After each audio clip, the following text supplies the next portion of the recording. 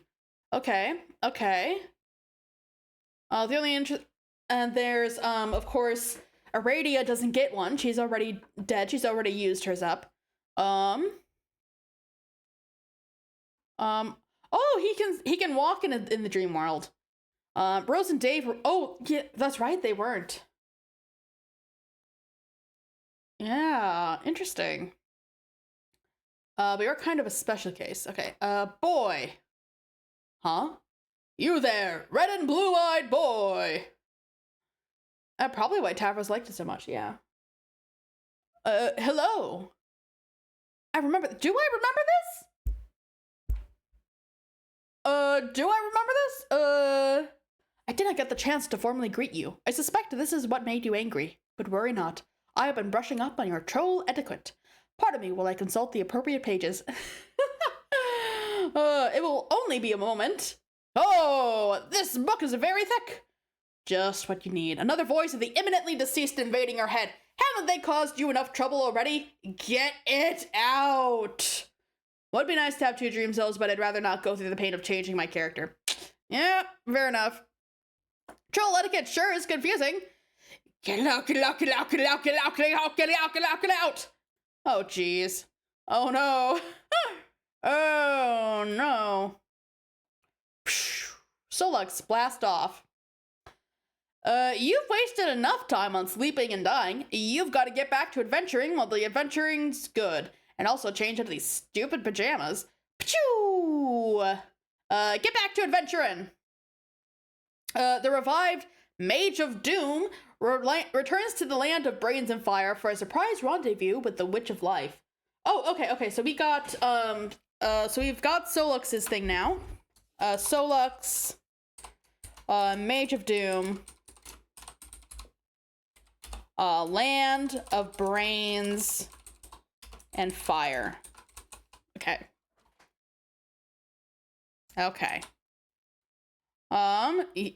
a lot going on here.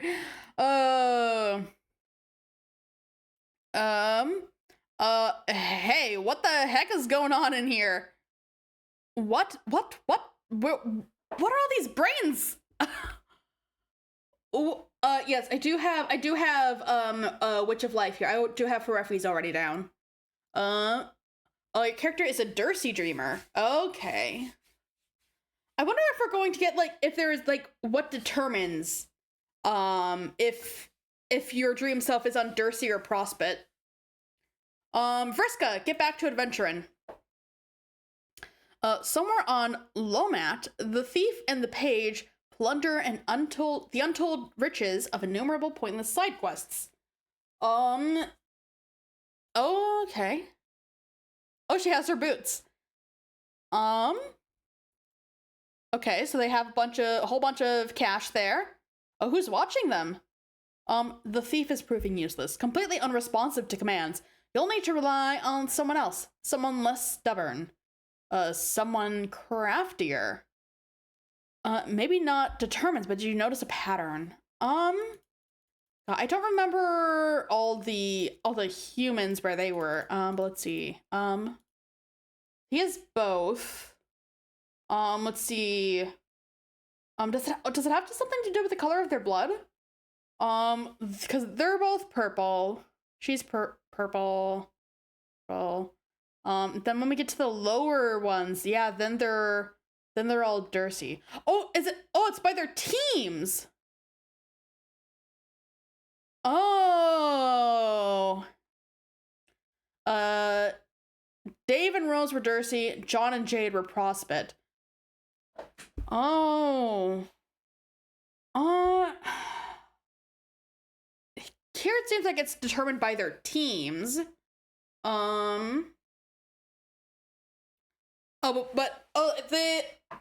are giving us the order, I think. Let's see, we have Kinea. Then Vriska. Okay, I can't type like this. I need to move things around a bit. Vriska. Then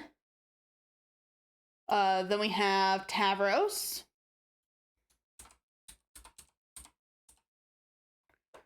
Then Gamzee. Then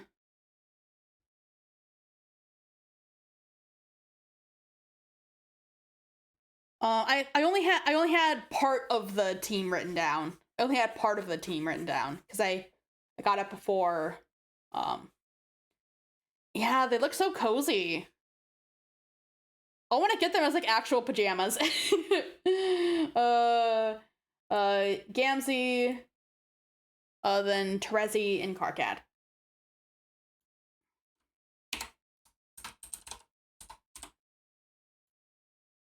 Yeah, but before I only had part of the red team written down because we hadn't met all of them yet. But now I do. I have both of the full teams. I have all of them written down. I have them in order. Yes. Okay. Boy. Oh. Wait. No. I forgot to do the forward instead of blast off. Adventure and blah blah blah blah blah blah. From Mobius double reach around. We got the blue team order from there. It cut off before we could see all of the red team. That's why I got them just now. Yeah, nothing wrong with some redundancy.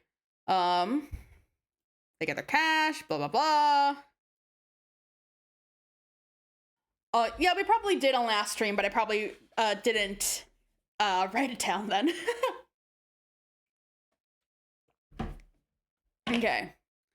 8th Exile. Type switch 2. Oh, okay. Who's this? Knight of Blood. Is that yeah, the blind character. Terezi. Is that Terezi? I think that's Terezi's hair shape. Well, the Knight of Blood charges ahead. The Seer of Mind stays behind to unravel the mysteries in the land of thought and flow. KK is the knight. Okay, so Karkat is the knight. Karkat. Knight of Blood. So then Terezi is Seer of Mind. Seer of Mind. Okay. So then Land of Thought and Flow is probably Terezi's then. Land of Thought and Flow. Okay. Okay. Seer. It is time. Oh, we get the fancy text. It is time. It's the voice again. You were wondering when she'd come back. This time, you are ready for her. Terezi, retrieve chalk. You search for the appropriate card through your scratch and sniff modus. The card will be unmistakable. It is the one that smells like a fruity rainbow that makes you sneeze. Oh, chalk. Terezi, inquire. Time for what? Yeah. To begin your mission. What mission? You must eliminate the archagent. Exile Jack Noir. Surely, Nepeta, surely you must be adventuring by now. Oh, Alex Squiddles. Land of little cubes and tea. Oh, yes, you are. As a matter of fact, it does appear that the Rogue of Heart has been keeping herself busy. Okay, so we have Nepeta, Rogue of Heart. In land of little cubes and tea. Okay. Read the first letter of all of those. Of all of the, like, messages that are sent. Oh, the land? I'm not sure I have them in order. Oh, only Nepidas? Read the first letter of all the, LLCT. Oh, lolcat. Oh, my thing fell asleep. Oh, I love that. I love that. Perfect. Perfect. Beautiful. Beautiful. Aggress. Oh. Oh, kitty's got claws. Oh, she's just fully beheaded them. Oh. Ooh, she got little pink diamonds. Hello. Saccharine disposition. Bounce great. Oh, hey, Aqueous. Oh, little cubes everywhere. Tackle slide. You inquire into whereabouts of the Maid of Time. The heir of Void has no idea where she went. She just disappeared. Okay, so Aqueous. Yeah, I don't have him down yet. So Aqueous is heir of Void. Do I have... You're asking about Maid of Time. So that has to be Aradia. I don't think I have her either. Yeah, I don't. So heir of Void and Aradia is Maid of Time. Okay, so that makes sense. 2, 3, 4, 5, 6, 7, 8, 9, 10. So I'm missing 2 of them. Let's see. I'm missing... I think I'm missing Kanea and Eridan.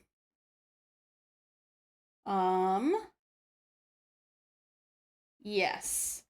Some of them I only have either their... Let's see, I only have the title for Aradia, Aqueous, and Karkat, and I only have the name of the land for Gamzee.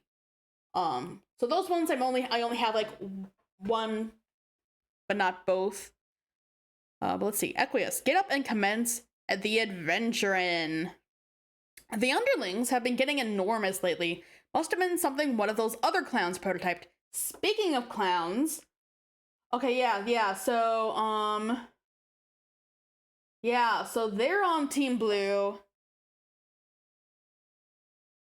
What? Why are they so big? 'Cause I thought the underlings were determined by what the other team prototypes. But Ferefi should be on the same team as them. So the red team should be getting the huge stuff if it's hers that's causing the huge creature. Oh yeah, it is all one session. Yeah.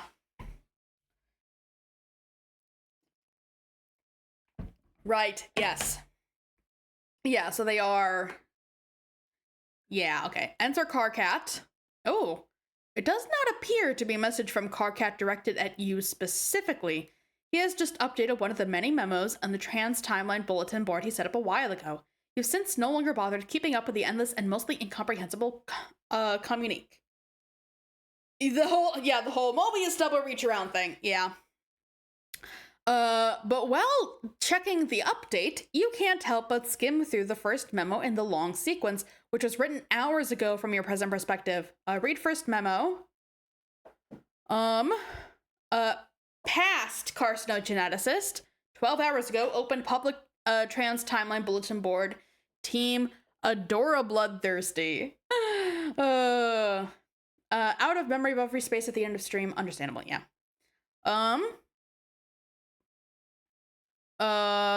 Past carcinogenesis. Oh, okay. Okay,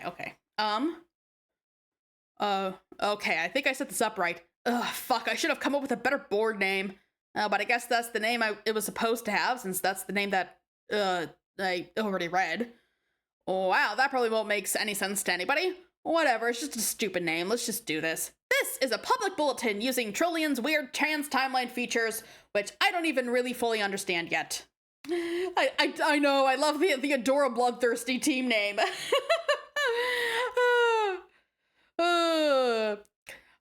But I'm guessing might be useful. I've included all 12 players in the subscription list, so you should all be able to read these memos at any time. That is all the memos posted, past and future, I think. It could get pretty temporally confusing, obviously. I'm going to try and keep the memos as simple and linear as possible. Also, let's keep this a one-way only bulletin to make this as simple as possible. Do not reply to my memos. This is not a fucking chat room, assholes. If you have something to say to me in response to a memo, message me in private at the appropriate point on the timeline. First order of business is all about the teams. As of now, you should all be aware that there is really only one team, and we are all working together. And by now, I mean time local to me as of writing this. So if you're reading this in the past, first of all, how do you even know about this feature already? Second, why didn't you fucking tell me? Whatever, I digress. If you're reading this in the future, then who cares? It's probably old news to you. Actually, now that I think about it, what's so special about reading this in the future? It's like any bulletin board. You post stuff, and it sits there for a while, and people in the future read it. Huh, big fucking deal, I guess. Past Gallows Calibrator. Oh, who's Gallows Calibrator again? Terezi. Terezi responded, "Oh my god, Carcat, who cares?" Yeah, why don't they have a group chat? Like, they kind of do in the memos. Oh, but I'm surprised that they did. Yeah. Yeah, like he's yelling like, "Oh, like don't like don't treat this as a group chat." Well, then maybe you should have an actual group chat then. Oh my god, Carcat, who cares? He banned her. Anyway, like I was saying, one big team over which I have assumed total leadership. We're all on the same team, as is obvious. Carcat Ramble blog, yeah. Yeah. But yeah, they should just have a group chat. They should. I guess so, but like they still have like there were still forums and stuff that kind of functioned that way. But like yeah, if he's able to make this and treat it as a bulletin, that they could have obviously had like a group thing. Anyway, like I was saying, one big team over which I have assumed total leadership. I will assume that it will continue to stay this way for the duration of our quest, and that I will remain an impeccable leader for a span of hundreds of hours while I guide us all to a stunning victory. In fact, I don't even need to assume. I browsed through this whole bulletin in advance, and it does appear to be the case. Go me! In fact, since I've seen what I will write in the future, I wonder what impetus I will have for writing it later when I'm supposed to? What if I could just copy-paste it? Hold on. Ugh, damn. I guess they thought of that? I don't know. I tried to look at the whole bulletin again, but now I've opened this one for the beginning. I can't see the whole thing anymore. Unless I look at it on one of your computers. Or maybe if you send me like a text file of it? Would that cause a paradox or something? You know what? This is so stupid. I actually remember reading all this shit like a half an hour ago, and now here I am typing it anyway. I probably can't avoid typing any of this. How weird is that? I hate time travel. Carcat invented group chat by hating them enough. This is scientifically accurate. The invention of the group chat was because he just hated it so much, tried so hard to stop it from happening, and he failed. He completely failed. Twin Armageddons. Who's that again? That's... Do I have that written down? I don't think I wrote it down. Oh, it's Solux. That's who it is. So Solux responded to the memo. KK, I'm basically just LMAO here at this. Wow. Holy fucking shit, are you people stupid? Dude, don't worry, I won't fuck up your memo for long. I just can't believe this was the big reason you wanted future me to help you open those ports. to basically just babble about paradoxes and argue with yourself for hundreds of pages. Okay, so you're saying this from like 5 hours in the future just to give me a hard time. Nice. Well, thanks for the help. So when do I ban you, future boy? A few lines down after I pretend like I'm going to die. I think I said group chat too many times and now my brain is lost. Yeah. It's interesting how that happens, isn't it? If you use a word too often in a short amount of span, it just stops feeling like a word. Yeah, all the nicknames they have for each other is cool. Chat room, chat room, chat room, chat, chat, chat, chat, chat, chat, chat, chat, chat, chat.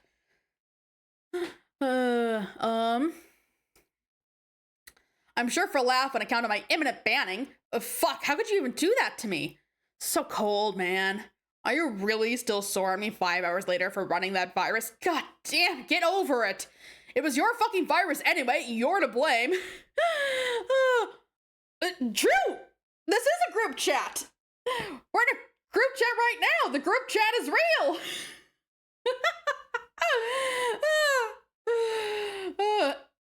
No, bro, we're cool about that. Now, future you is connecting with me so I can enter the game. Oh, yeah? Yeah, so thanks for that 5 hours in advance. This is bullshit, isn't it? Trolling me from the future. How juvenile can you get? No, man, it's true. We are bulge-bumping Poopa Pals again. Oh, fuck this condescending future know-it-all act. We aren't bumping shit. You are so banned. No, not the ban. It burns. Oh, God. Wait. Oh, God, it does burn. Something's wrong. I'm serious. That horrible psychotic noise. The voices, they're all going to die. Oh, shit, I'm bleeding. Shit. This is bad. I have to get her in quick. Gotta go. So earlier he said that after he pretends to die, but I'm thinking he actually gets into some trouble. Based on what we saw. And so the porcine hoof belonging to the swollen hag known as Lady Destiny has stomped another throat. Which of you fuckers is next? Nobody? Okay, good. Although I'm fairly sure I remember someone else chiming in before I closed this memo. You disordered shit rinsers can't keep your lascivious prongs out of the row hole, can you? Solix for future reference, or past reference, I guess, whatever. If you want to do that kind of role-playing, you can start your own bulletin. You can act all like brain-dead asswipes in your own festering flap or paradox space, fine with me. Everyone will be so confused by the time paradoxes, it will distract them from how awful their terrible hobbies are. Choose your classes now. Level 69 Nook Sniffer is up for grabs. Who wants it? No, that's not an invitation for you fucking nerds to come in here and correct me on your goddamn fairy elves. Just do me a favor and keep me banned from that one, okay? I'll return the favor if you nerd up my memos. I seriously can't believe how many fucking nerds are on this team. Just remember, this is my personal podium. A stump, if you will, for sole use by me as leader for important leadership business. Got it? Yeah, it's just everyone. Future carcinogeneticist again. This is so embarrassing. What was I even thinking? Shut the fuck up. Past carcinogeneticist banned future carcinogeneticist from responding to memo. Okay, I'm fed up with this memo. Gotta close it.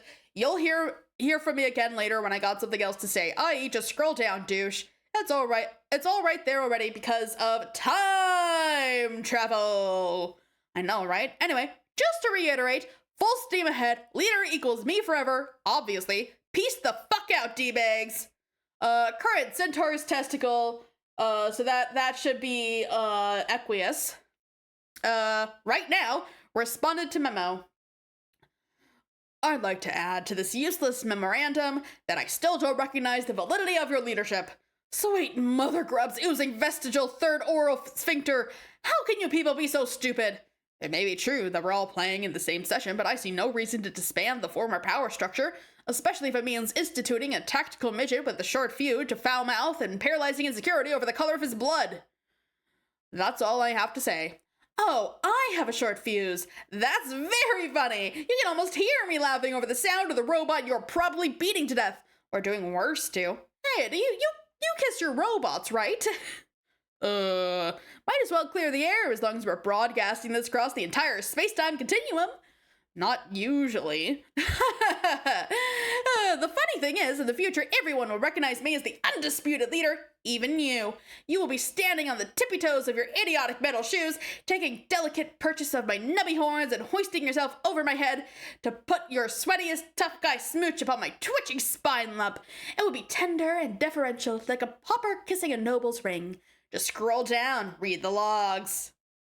Nowhere have I seen evidence of this. Most of this is you from various points in time travel raving about nonsense and arguing with yourself. Do you realize that here in the future this bulletin has come to be regarded as something of a joke? A lengthy piece of comedy often quoted amongst ourselves in private moments of levity.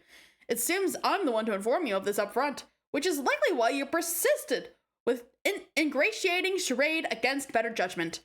You're getting off on this, aren't you? What do you mean? This excites you, being the tough guy and pretending like you're putting the awesome leader in his place. You're probably working up a good sweat. Hope you alchemized a bunch of spare towels.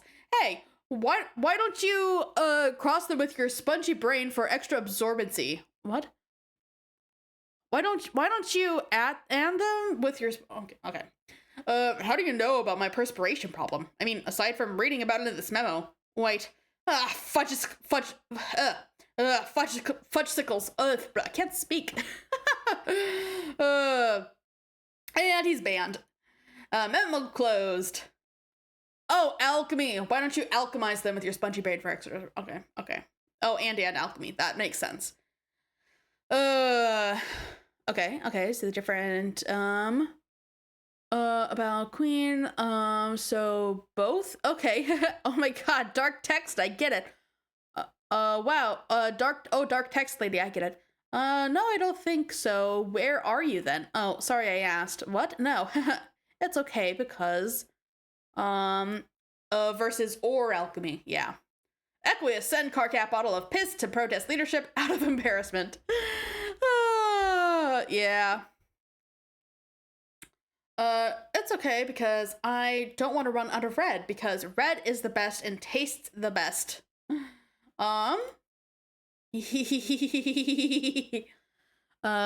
You are a strange and funny girl. Yep. Begin another memo.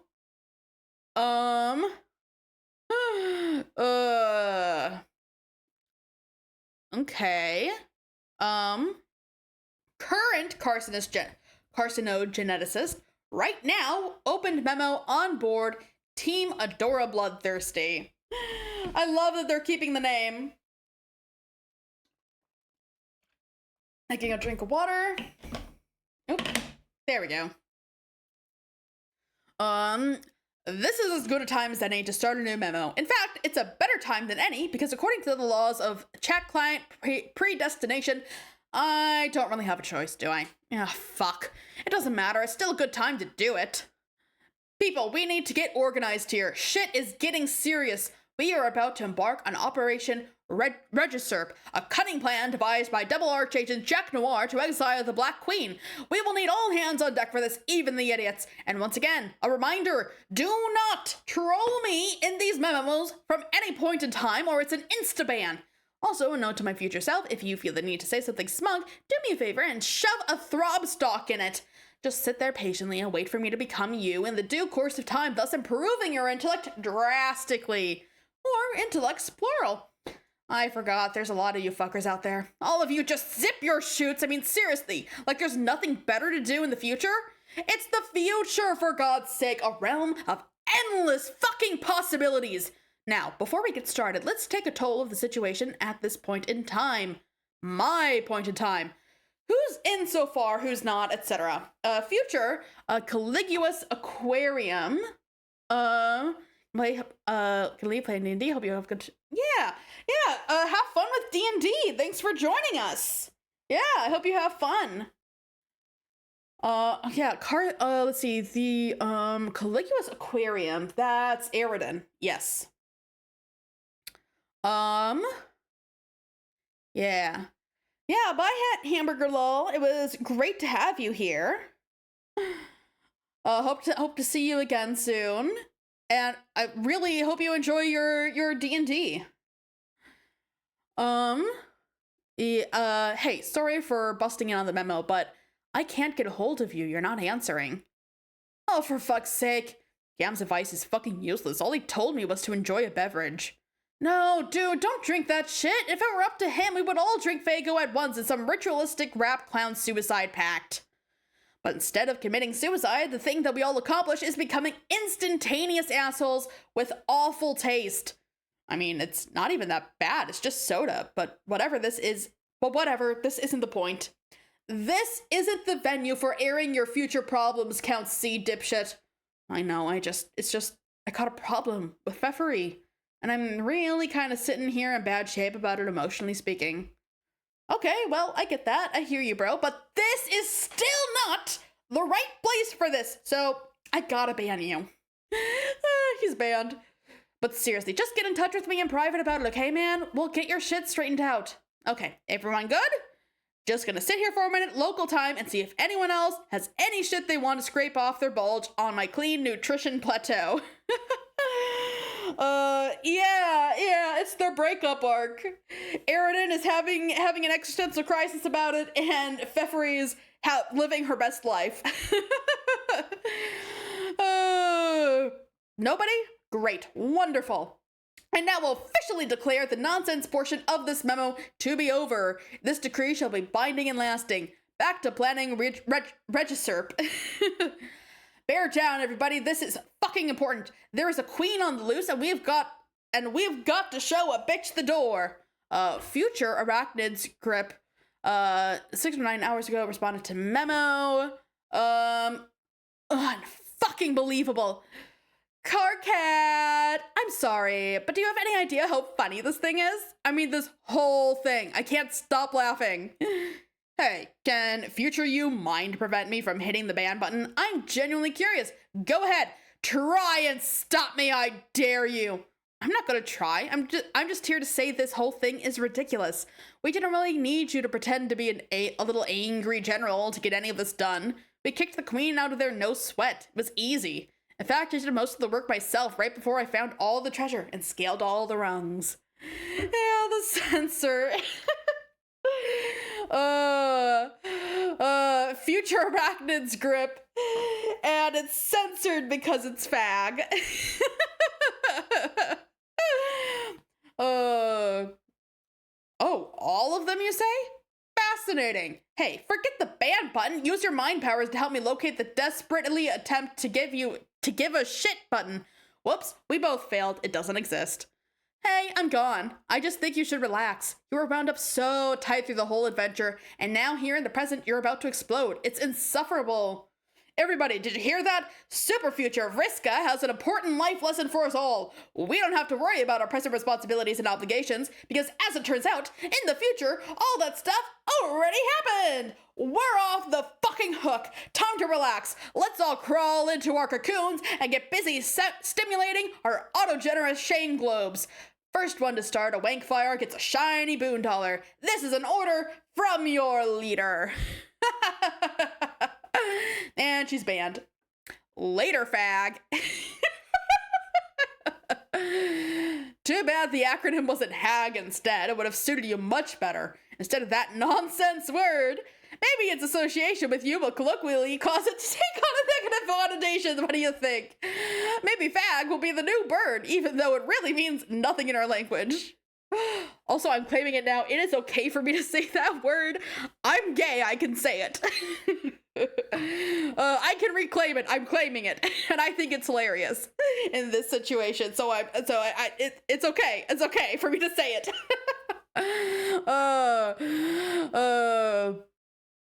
I don't know. This is stupid. Forget it. Okay, I'm rambling here. I'm aware of that. Future me, don't you fucking dare weigh in on this. I know what you're thinking. If I were future me, which I guess I am, I would read this and be all over it. Like, damn, Carcat, what do you think you're doing? Get to the point. Reclaim successful. Yes. I reclaim all the slurs. future carcinogeneticist. 20 minutes from now. Yeah, pretty much. And he's banned. So I'm saying it to myself already here and now, so I won't have to later. Got it, you trenchant, backbiting pricks? Damn, I'm losing my train of thought. Maybe I'll pick it up again in a fresh memo later. I don't know if that's right, though, because I vaguely remember this one being longer than this. Adios to Redder. Okay, gotta check. Who's that? Adios to Redder.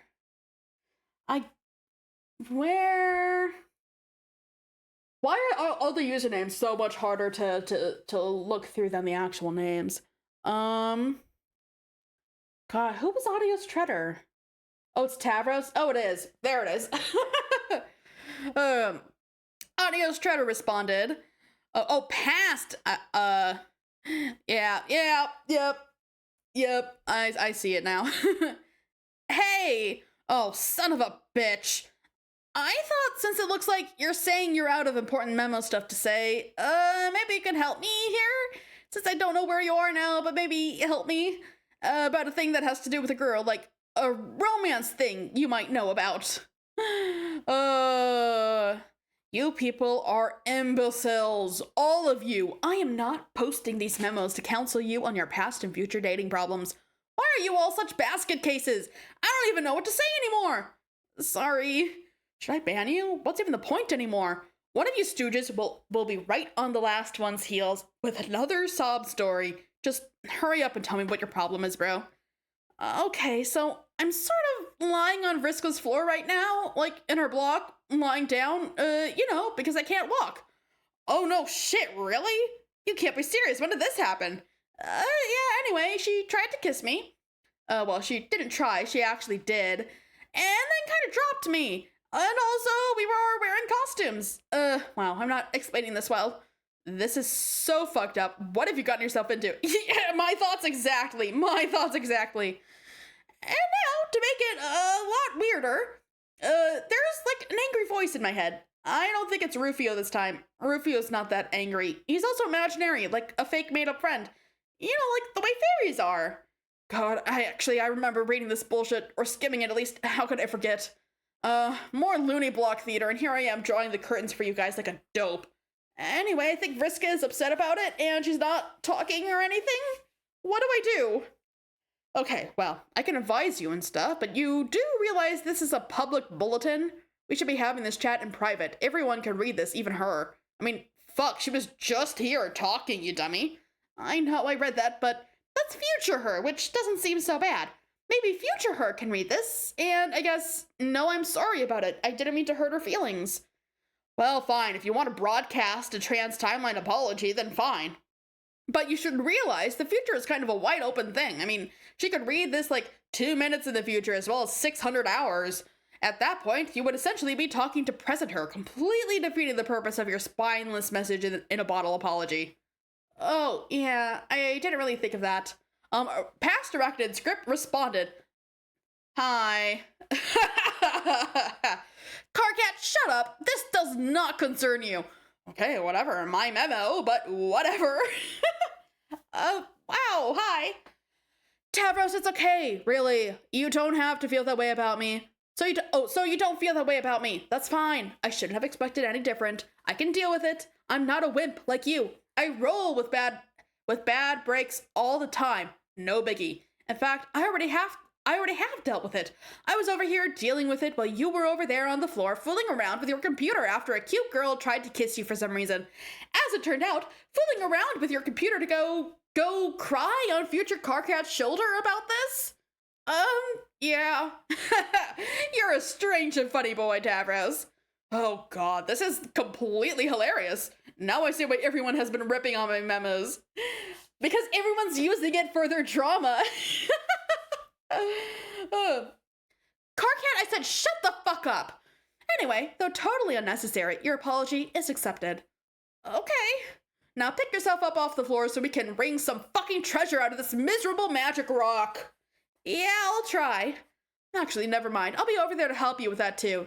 Kinda like I do with everything. Just lie still and try not to start crying or anything, and wait a few minutes for your time frame to catch up with mine. What? Exactly. I am smarter than you. You see? You're learning. Fuck, enough already. There, great, another happy couple in whatever hideous quadrant this batshit pairing will sustain. Now off you go.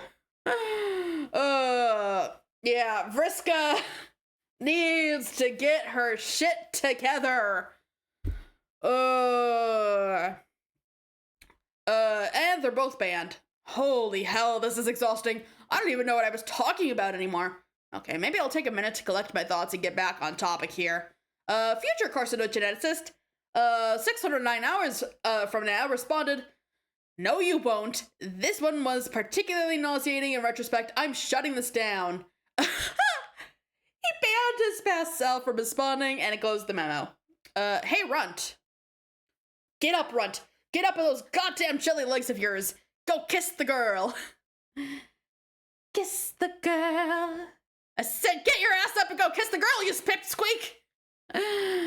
You're making me mad, Runt. Kiss that girl, or rip your horns off and put them through your eyes. I'll pop your little head like a grape. You're a wimp, you know that? Make me sick. Kiss her, you wimp.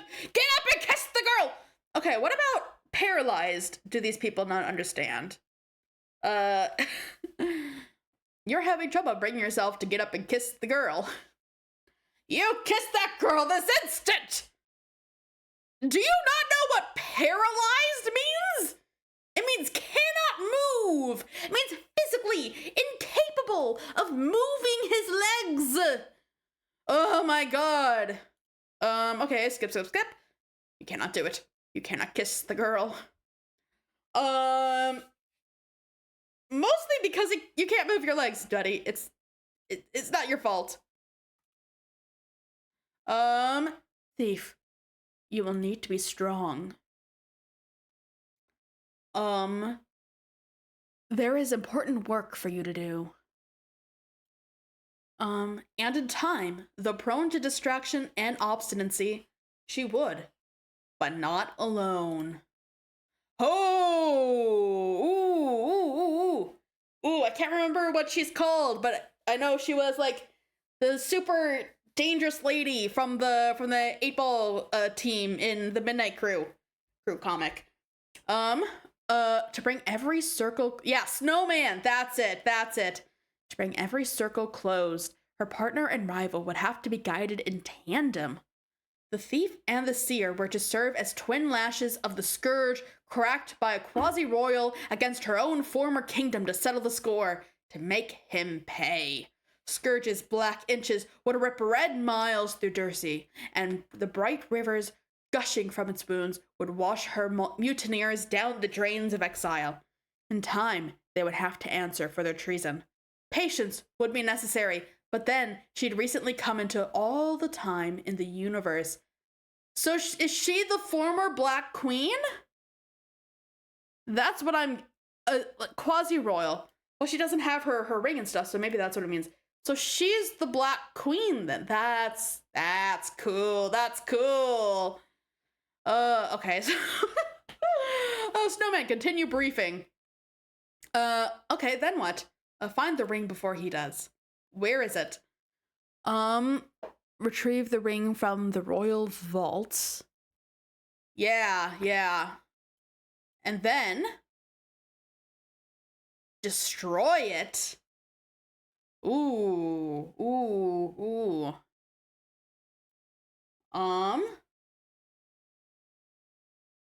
Okay. So she's climbing up. Ooh. Oh, that's cool. Oh, so she's somewhere another frog temple. This one's broken. A creature down here that kind of reminds me of the krill in the game Sky Children of the Light. Let's see, centuries ago, land of rays and something. And yet right now, the Sylph of Space was able to vacate the impact site with several features of her buried landscape in tow. She sits atop Procession's dormant forge. Okay, who?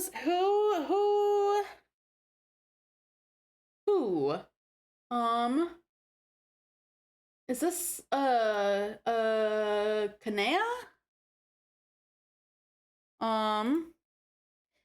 Yes, it is. Okay.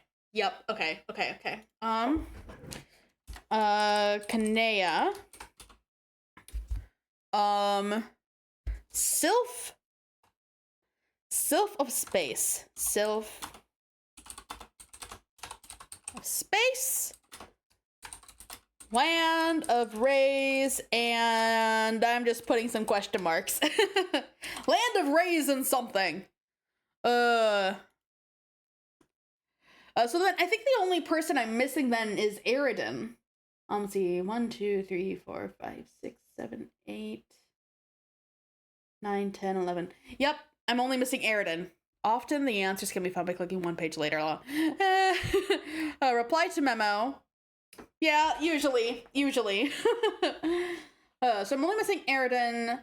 Well, I'm only completely missing Aridin. I'm missing the name of the lands for Equius and Aradia, and I'm missing and Karkat, and I'm missing the title for Gamzee.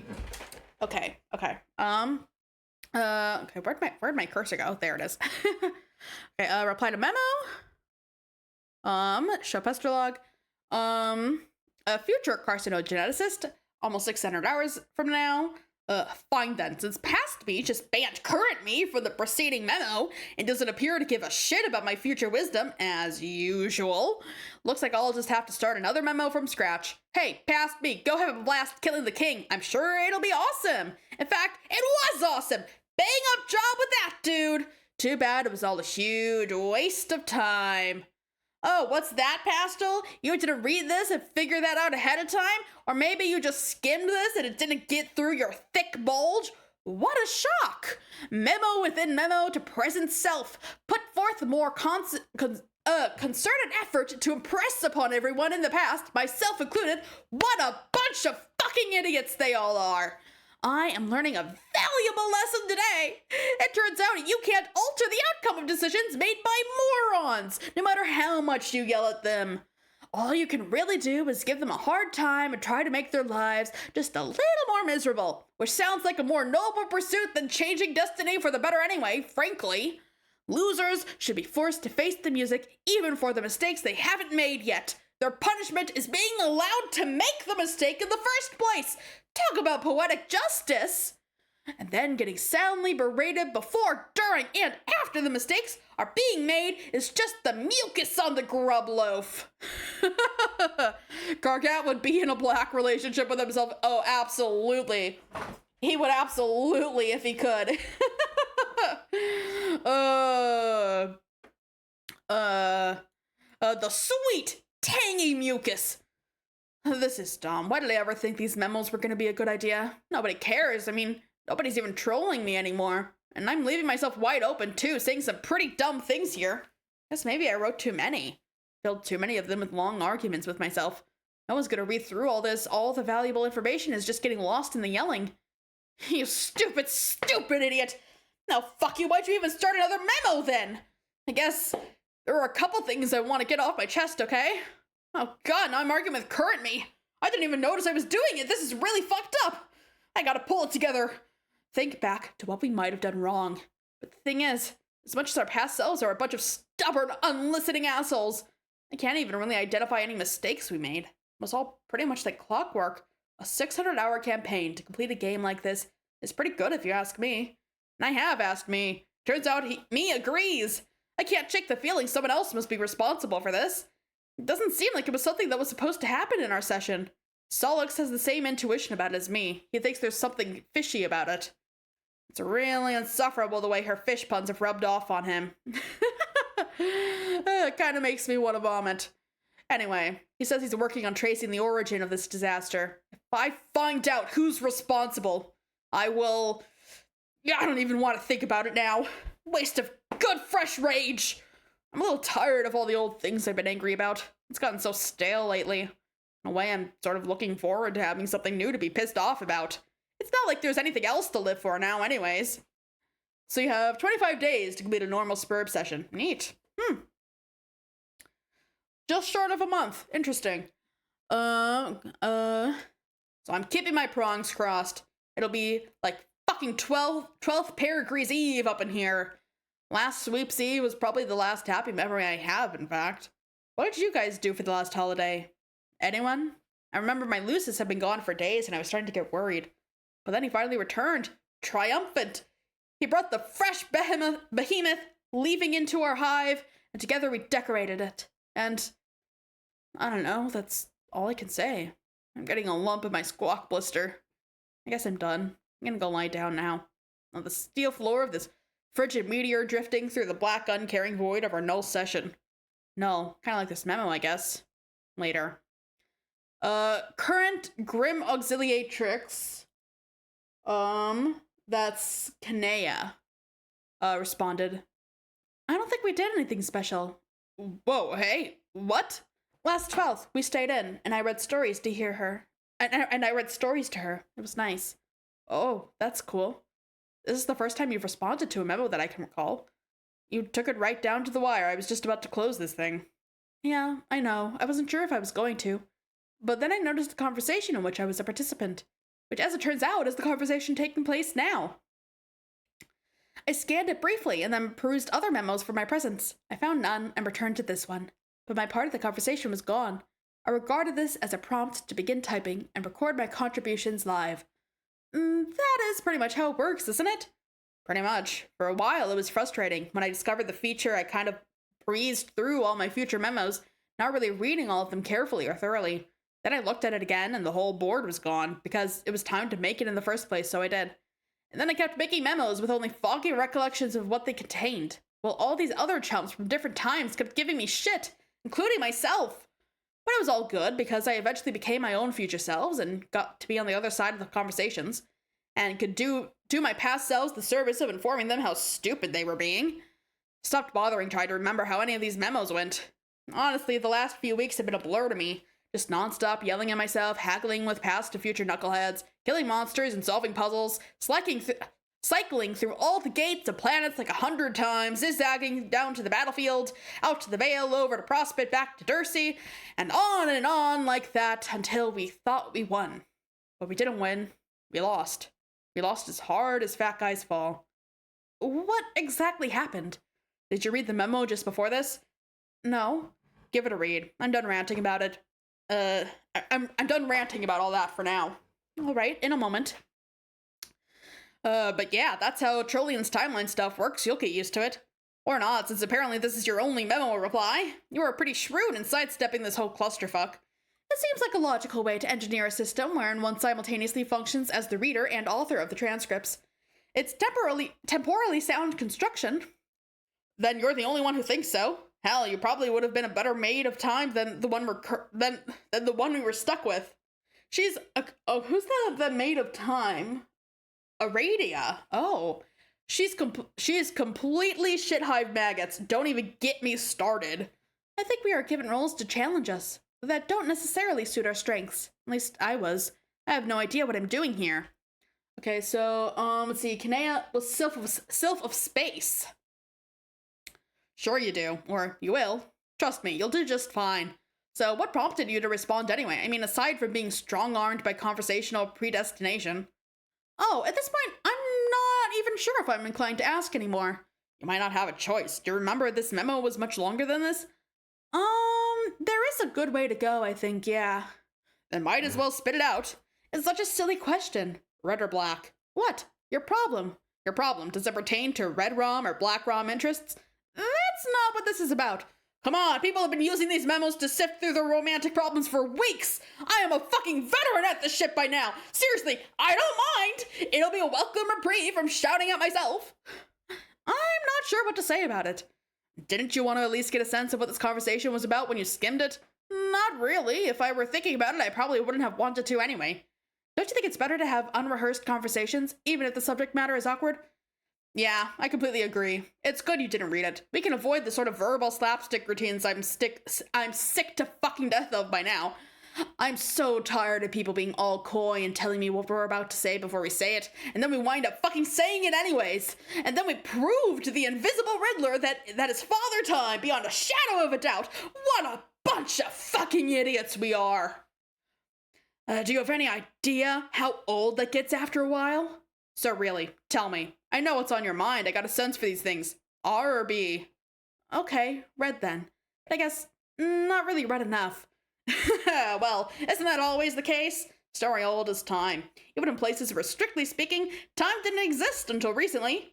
Who's the target of these flushed leanings, if you don't mind me asking?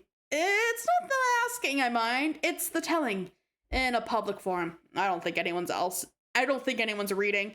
Did you notice anyone else join in later? No, it appeared to just be the two of us. See? Nobody cares enough to bother. I don't know whether that's reassuring or just a bit disheartening. Well, I didn't mean it like that. Their disinterest is more of a reflection on me than you. Disinterest is the operative concept here. She's not even responding to my messages anymore. Could be busy, but I'm rapidly approaching a resolution to discard the preposterous infatuation. Oh, I think she's talking about Vriska. Yeah, I think she's talking about Vriska. She? Well, I guess that narrows it down somewhat. Ah, shit. If I think back on events knowing this, I could probably piece it together. How about if I agree to consult with you about it in private, we can drop it here before you crack me like a vault with your weird romance sleuthing acumen. All right, deal. It still puzzles me that you're so versed in the topic. Do you have access to a manual archived on a remote server somewhere? What? No, of course not. I don't actually know all that much. I just know this stuff will drive you shit-hive maggots if you don't... I just know this stuff will drive you shit-hive maggots if you don't figure it out how to deal with it. That figure of speech you keep using puzzles me too. Like, not that I expect you to give a shit, but personally, I'm all twisted up about Black Rom stuff especially. Honestly, I don't think I was cut out to have a kissmesis. I think my standards are way too high. Did you know that? This feels so insane to admit, but over the course of this adventure, at times I actually began to suspect I was my own kissmesis. How fucked up is that? Oh, God. Honestly, if anyone was going to be their own kissmesis, it would be him. It would be Carcat. Oh, absolutely. I'm not qualified to say. Neither romance nor psychology are my strong suits. But obviously it's not true. I never even did any legit time traveling where I can meet myself. I just bickered with past and future ghosts in a chat client. Fitting, really. Every malignant adversary I've ever contemplated has eluded me like a phantom, even myself. Whatever, I'm done with it. And what of Scarlet ambitions? Fare any better in that quadrant? No, I'm not airing that shit out here. It may be private. Let's change the subject. What were you originally going to ask me? Okay, fine. Here's this silly question for you. I was just wondering, given your vantage of hindsight, if you'd had cause to observe at any point in time, well, magic.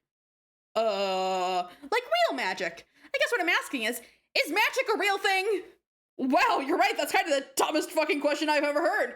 I know, it's just, I have a good reason to believe magic is real. Our ancient predecessors discovered how to use it, but then they must have surpassed us in skill by a great deal. You put way too much stock in that ratty old guide. But anyway, no, we never used magic. I mean, let me try to put into perspective how ridiculous the whole notion is anyways. We can alchemize practically anything with the right materials and grist. We can, and did, make super powerful weapons and items that can do practically anything. What additional advantage could magic offer? All this shit is practically magic anyways, but more like goofy sciencey magic, you know? Sure. No, that's fine. Sure. But everything here is kind of magic in a way, isn't it? Fortune-telling dream clouds and golden moons and shit. If you look around, there's magic everywhere in this bitch. It's all around us. Motherfucking miracles, right? What do you need magic for anyways? I'm running out of ideas. I need to figure out a way to stoke this volcano in case you and the others are successful in recovering the Queen's ring. You'll figure it out. And you won't need magic, trust me. Just be patient. The answer will come to you somehow. I guess you would know. Yeah. Really, there's nothing to worry about, at least as far as the details of the adventure go. Well, we were all pretty awesome at this game. Really awesome, in fact. Until a little while ago, when it turned out we weren't actually all that awesome. Turns out we were pretty fucking unawesome all along. Still baffled by what would conceivably cause such a crisis in awesomeness post-victory. Well, for starters, have you scrolled up to the top of the timelines yet? No? Go check that out.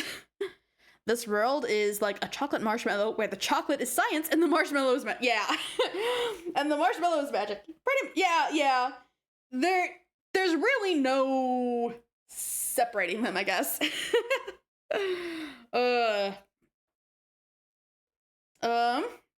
Check that out. Maybe read a few recent memos. But other than that, it's not for you to concern yourself with. Just deal with getting through the quest. I'll catch up with you about it when you catch up with me on the timeline. Which just happens to be right now. Say hi to me for myself. Okay, I probably won't do that, but alright. What the hell are you doing over there anyways? You mean future me? Yeah, you're messing around with your chainsaw. Well, Tavros is sleeping on the floor. Oh, god, fuck, what are you doing? What did I do? Future carcinogeneticist 2, 600 hours from now responded to memo. Okay. Everything's fine, I guess. What happened? I passed out for an hour. Fucking embarrassing. You are out of your goddamn mind, you know. Shit hive maggots, you mean? Yeah. In a good way, though.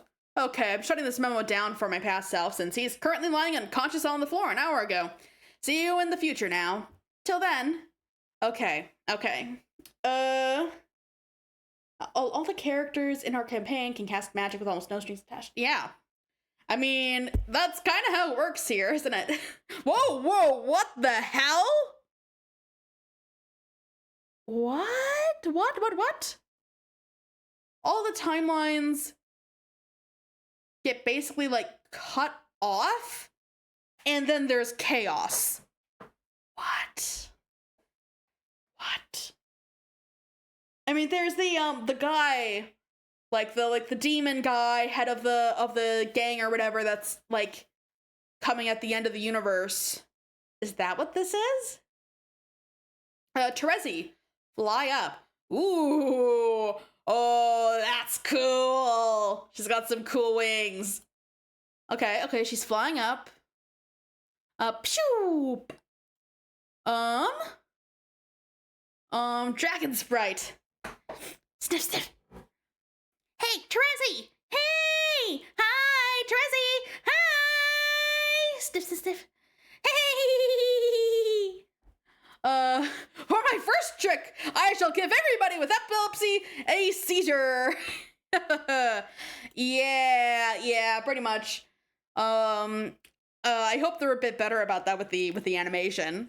But yeah, even today, epilepsy, like, photosensitivity isn't really a thing that's on a lot of people's radar to watch out for. Okay, what symbol was that? That was Cancer. I think that was Carcat, right? So she's asking about Carcat. Terezi, respond.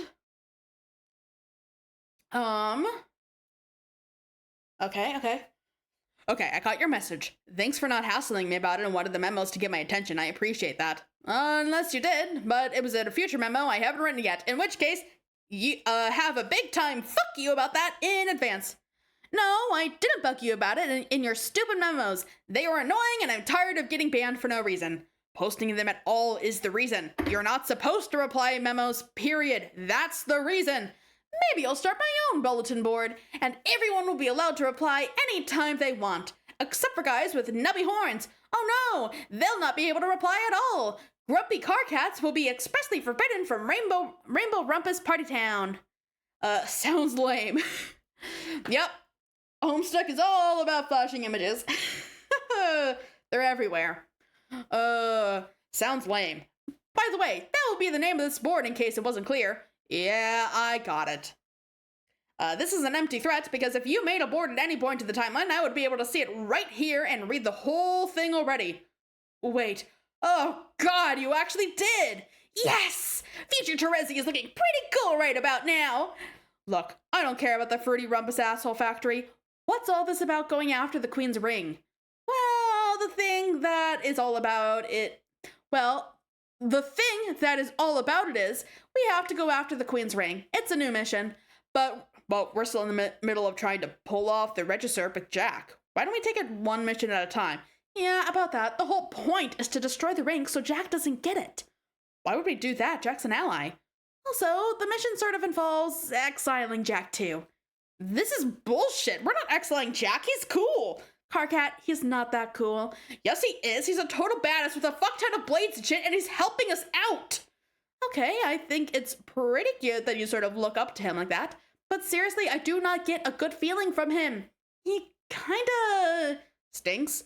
Let me act in shocked like I didn't see that coming. Oh, fuck, I forgot my horns. I always forget them.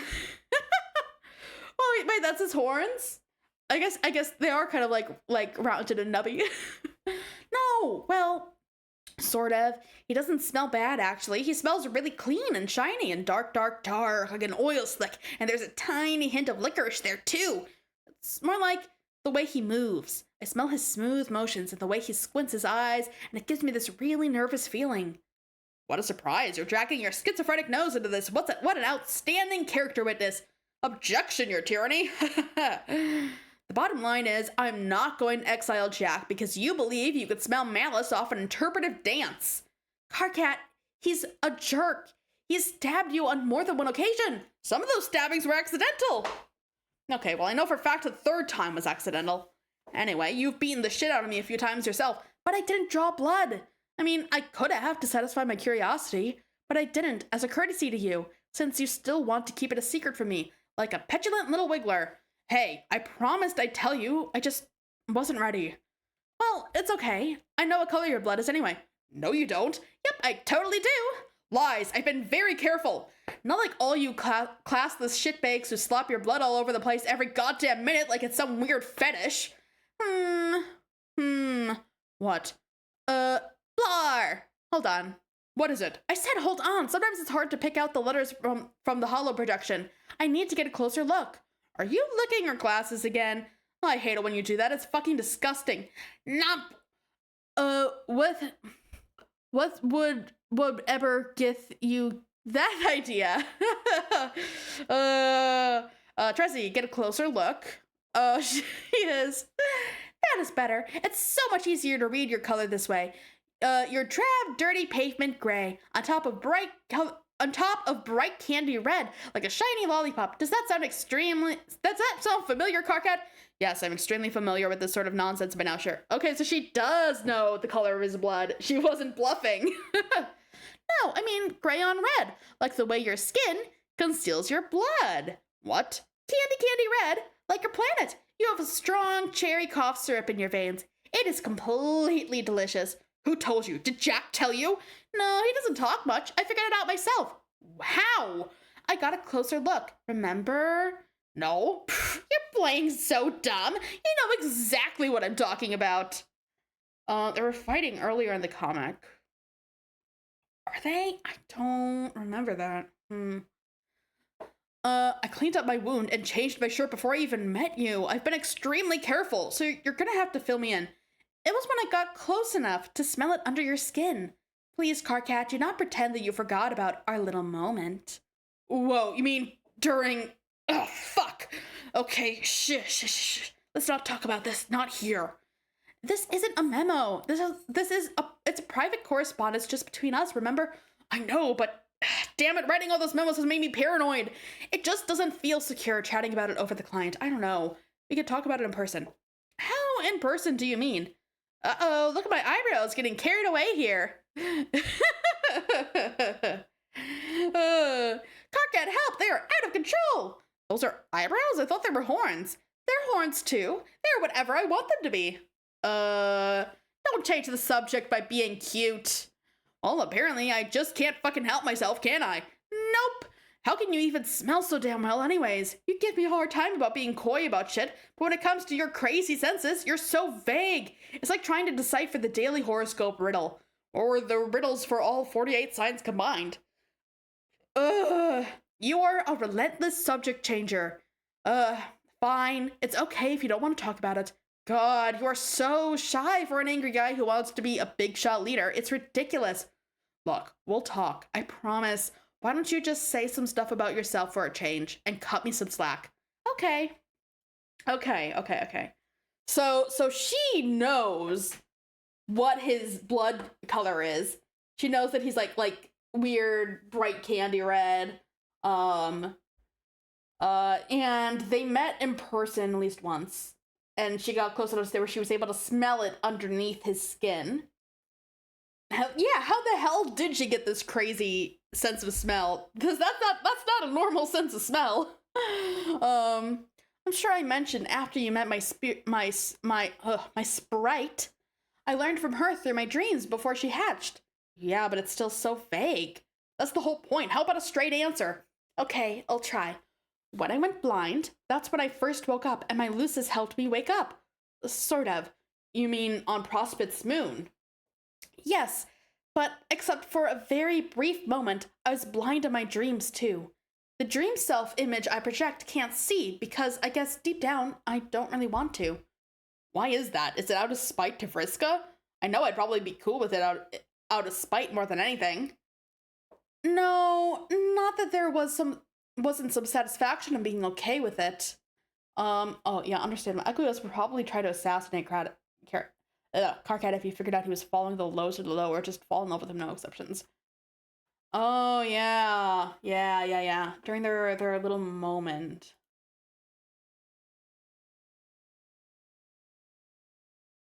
Like, am I forgetting? Because I know, okay, there was of the surprise kiss moments, there was Aradia and Equius.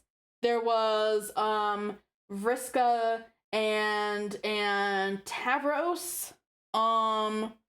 And there was Pfeffery and Solux. I don't think we got anything like that with Nepeta and Karkat. I assumed they were talking about something that would happen in the future, but am I forgetting something? There's a lot of stuff that's been happening. So it's very possible that it did happen and I just completely forgot about it.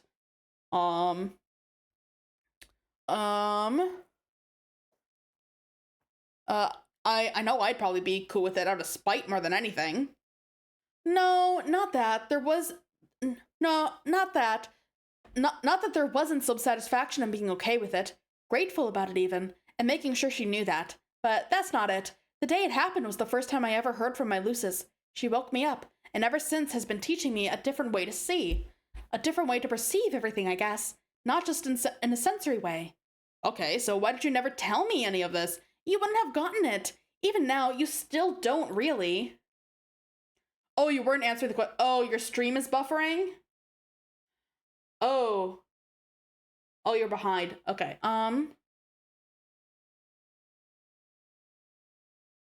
Let's see. Oh, mine's buffering too. Did I lose connection?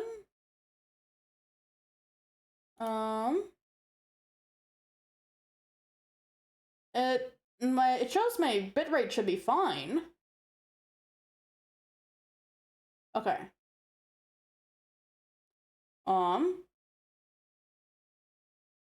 Okay.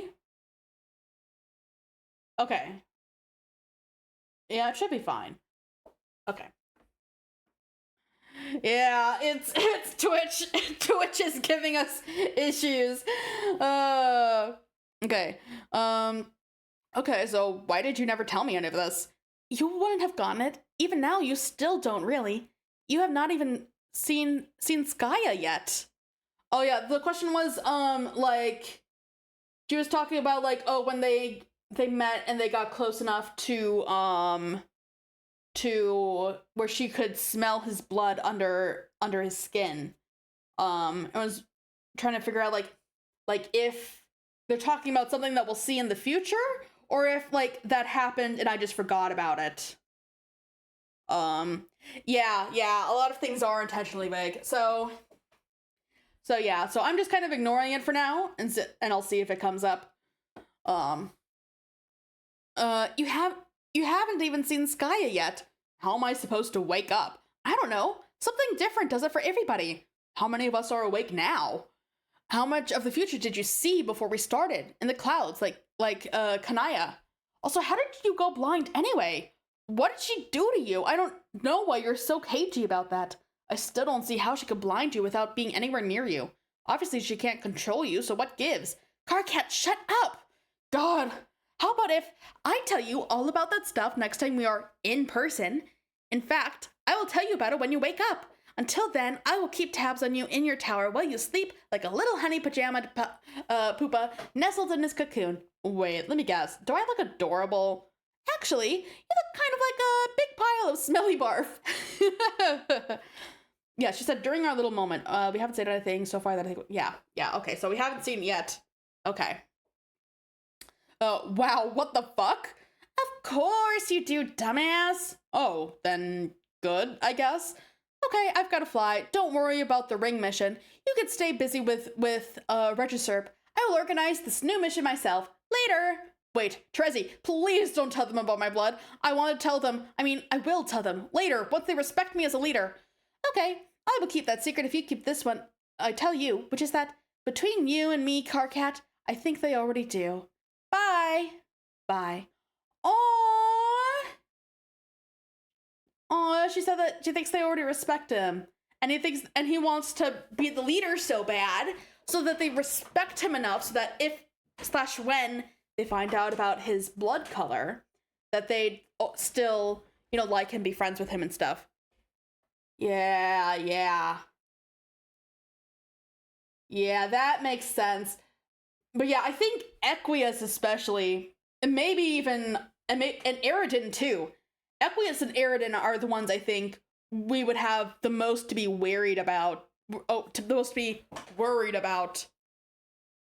and he sends a little heart herbe later. Oh, that's nice. But yeah. Equius and Eridan I think would need to go through some character development before they would be accepting of him. But yeah. Yeah, it totally makes sense that he's so concerned about it. Tracy, ascend? Kid, where'd you go? I was going to show you my stabs. Aha, see here, are those wings? We're getting a Sweet Bro and Hella Jeff version of Homestuck. Time to fly up away to Skya, you fucking piece of garbage. Okay. Bye, Tracy, bye! Tracy, bye! Oh, such a cute pause. Make her pay. Ooh, it's been a while since we've got an animation here. Ooh, that's loud for me. Okay. Oh! She's lost her arm. Oh, is this back at the incident? It's in like the present time where we've been following. She has a robot arm. Okay, she's sending psychic vibes. Okay, sending over there. Psychic. Oh, she's psychically controlling him. So this is after the incident. Psychic double?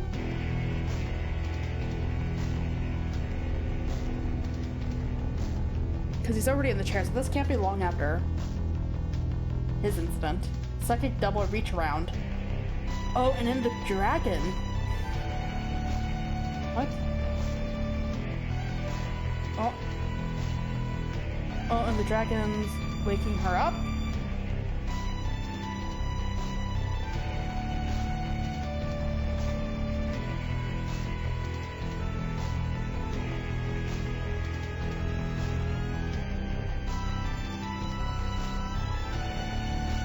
Ooh, oh, that's some cool art.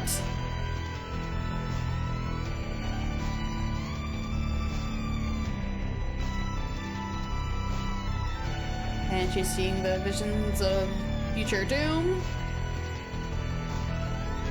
Wait, did she just go blind from staring in the sun too long?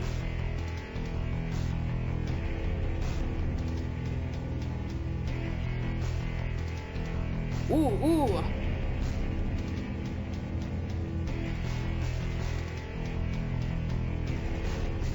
Stippy stab. Hehehe. The dressing Carcat.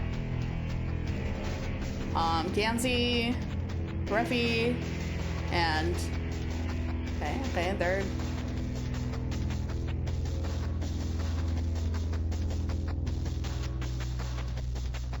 Okay. brains. Okay, he's blasting away. He's also blasting away. Why are they fighting each other? So she's... Okay.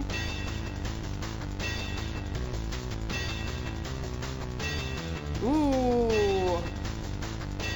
There's a lot of cool art in this one. Oh, she's fighting. Oh. I won't say she doesn't deserve it. But this seems... Ooh.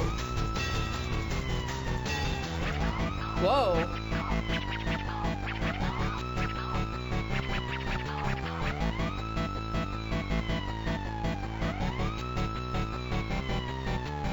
Okay, and then in the dream world, slap.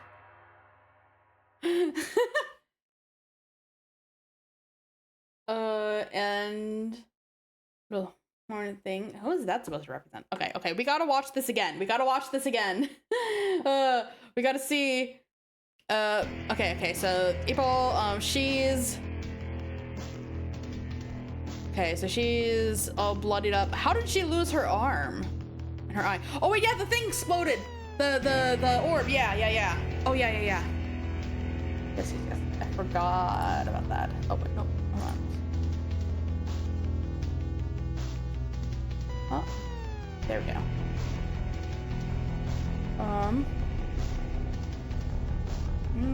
Oh yeah, there it is. So she used her psychic powers.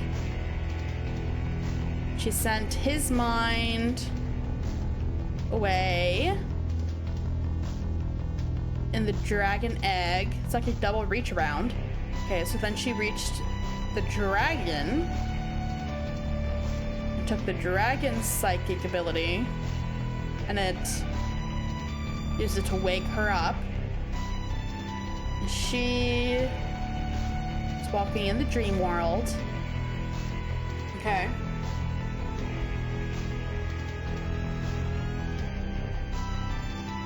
Yeah, just watching Skaya. Yeah, I think... Yeah, did she just blind her by, like, having her, like, stand out there and stare at the sun for too long?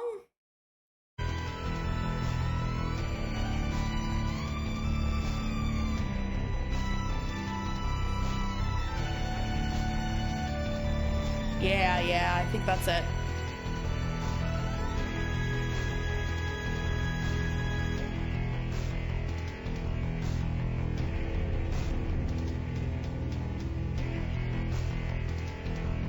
Okay. Carcat's world. Fighting all the minions. Okay, Terezi's there. Okay, and in Gamzee's world. If I pause and he's just stuck there rolling in midair.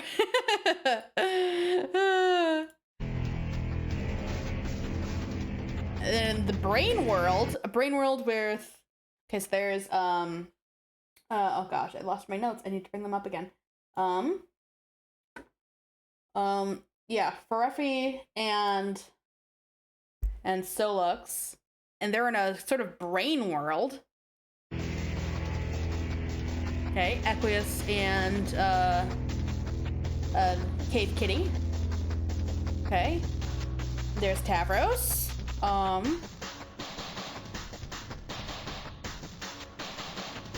And they're fighting. Why are they fighting? Aridin and... Was that Solux? I think that was Solux.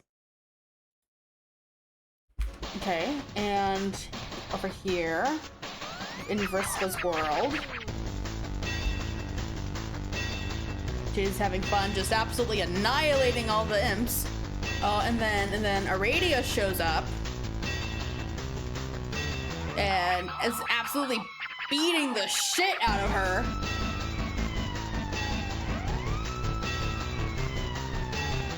Yeah.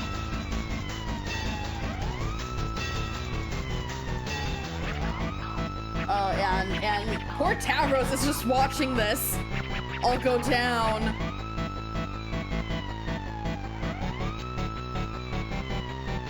Okay, and then she's in the dream world. Who was that? Rewind.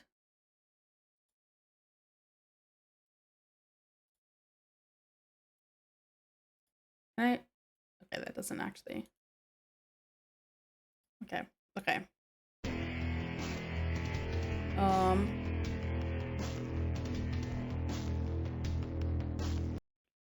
Yeah. Oh, rewind means restart. Okay.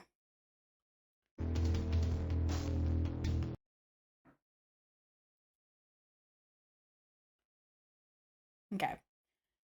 Yeah. Okay. Okay. So we saw basically how she blinded Terezi, which, if I'm interpreting this right, is that she used her mind control over Tavros, and basically used that as a loophole to like basically get his mind into the dragon, and then the dragon and then had access to the dragon's psychic abilities to basically affect Terezi. Oh yeah, Tavros has psychic power too. And basically then have Terezi in the dream world wandering around, and show her Skaya, and then she's staring up at Skaya, but in the real world she's staring up at the sun and is, oh yeah, he has the ability to communicate with animals. So she was basically using him to communicate with the dragon and have the dragon show her Skaya, and in the real world she's just like staring up at the sun for ages until her eyes burn out. And I'm thinking that's what happened. That's my interpretation of what we just saw. And in the like more closer to the present time, Aradia in her robot body showed up and is beating the shit out of Vriska while Tavros watches on. Not that Vriska doesn't deserve it after she got Aradia killed. Like, Aradia's dead because of her. She deserves this, but like, is that like the whole reason that she wanted the robot body? Because that would be kind of funny. The whole reason she wanted the robot body was to be able to beat up Vriska. But yeah. Things are heating up. Yeah, that's pretty powerful. Okay, yeah, so she's just lying unconscious there. Make her pay. The great ladies. Okay, so he's watching. Atta girl. Someone needs to grab the reins on timeline management here. These delinquents waste too much time. Can't seem to conduct their business with any efficiency at all. Payback scenarios notwithstanding, there's always time to be made for a good comeuppance. Okay, skip to the end. Okay. She's whipping off the butt. Quit bossing me around. I'm not okay with it. Okay, so she's aware of it. I know what I'm doing. Okay, that's what I like to hear. As you were then. Okay, what does she have floating next to her? Yeah, I'm not sure what those are. Aradia, skip to the end. Okay, so she has those things. Oh wait, there's another, and more hers? Are these hers from all across the timeline? Oh yeah. Future apocalypse arisen. Open a private trans-timeline bulletin board, Road to the Undoing. This private board will and has already served as a log of past events for future selves to record and guide of future events for past selves to follow. I don't know which half of its role has been or will be more important. Possibly neither is critical, since deviation from the course is mostly impossible and reflection on its traversal is completely irrelevant. But I'm typing this anyway because I'm bored again. Past apocalypse arisen. And here I was thinking we were finished taking orders from voices. We've only swapped the imperatives of the dead with those of our future selves, who are also dead. Why, yes, it seems that way. Oh well, it was an enjoyable reprieve from fatalism while it lasted. I nearly managed to savor it. An error narrowly avoided then. I think we should refrain from dialogue in this memo without resorting to bannings or absurd exchanges of repudiation. Yes, I agree. I just thought I'd interject that and go. Okay. Soulbot video log. Okay, so we're seeing through the eyes of one of the bots here. There are so many of them. Wow. Okay. What are they doing? What are they planning? We will and have already amassed an army to confront the Black King. An army consisting of our alternate future selves, each one rerouted from a doomed offshoot of the Alpha timeline, each given another chance at constructive influence over the ultimate outcome. By the way, if you didn't know already, a future self returning to the past from a doomed timeline will always be slated for imminent destruction herself. It's one of the rules, and the unfortunate reality is this will and has already been a mass suicide mission. Or would be, and already would have been, if we all weren't already dead. Okay, so basically, like, they're all from alternate futures where, like, things were doomed to fail, and they've come to this timeline to basically act as the army, and they're basically all going to die in the process. And they're kind of fine with that because they're already dead. Okay. Ooh, froggy lily pads. And the scepter. Oh, is this the Black Queen? Okay. Mobilizing ourselves in such numbers would be required to neutralize the king's psychic attacks. It would take our combined concentration to dampen the abilities he inherited from Glub. There's a fan having to make sure the trolls fight the king, and it's really good. Ooh. I'll have to look that up later. If it's not too spoilery. To dampen the abilities inherited from Glibby Glub. It's mega spoilers. Okay, so I won't watch that then. After I finish the comic, I'll have to have where I just like watch different fan videos and stuff. Without the cumulative effort of our doomed reserves, without the heightened mental and physical endurance of our robotic vessels, without the untimely demise we all shared before this began, victory would not be possible. It would kill us all with one dreadful sound. Oh, yeah, because of Fereffi's, or, Feferi's, Lucis. Yeah. I think I'll do that. When I finish. I don't know if it was just bad luck or an extension of the curse Karkat insists he brought on us that led to the incidental and unfortunate and unfortuitous prototyping of Feferi's powerful Lucis, without which the battle would have posed little challenge. I think it was more likely just another inevitability, a product of collusion between the disparate forces at play, a bargain struck between what Skya knows already and what the gods demand up front. Together they orchestrate trials sufficient to ensure that in overcoming them we would be proven worthy of inheriting the ultimate reward. Ribbit. Whoops. Oh, I love her random rivets. Yeah, but also I don't think we saw. How did Feferi's Lucis die? I don't think we saw that yet. Like, what could possibly kill such a huge creature? Ooh. And so it would be, and has been already, that while distracted by the combined efforts of our doomed legion, the king would be aggressed by the others, and even though each would be well prepared, perched on the highest rungs of their esh ladders, equipped with the best weaponry Grist could build, versed in the deadliest fray motifs boon dollars could buy, even though the meteors from the king's own reckoning would be turned against him. Ooh, with their psychic abilities probably. And even with one impossibly lucky roll of the dice at the final moment. Ooh, we would only narrowly succeed. Okay, but they did succeed. Narrowly, but they did. But we know that it ends up... Yeah. But ultimately, yeah, we know this doesn't end well. But ultimately, we would prove our worth. Okay, so they did prove their worth, but we know that eventually, like future Karkat said that it was all in the end meaningless, and the reward would be within our reach. Oh no, no, but only momentarily. Before we would be able to claim it, we would be interrupted by something which would be ushered into our session by a rift in paradox space, a rift which we would determine will be opened by 4 members of a fledgling species who will be playing in another session of the same game that we will and have already played. It's the humans. Oh no.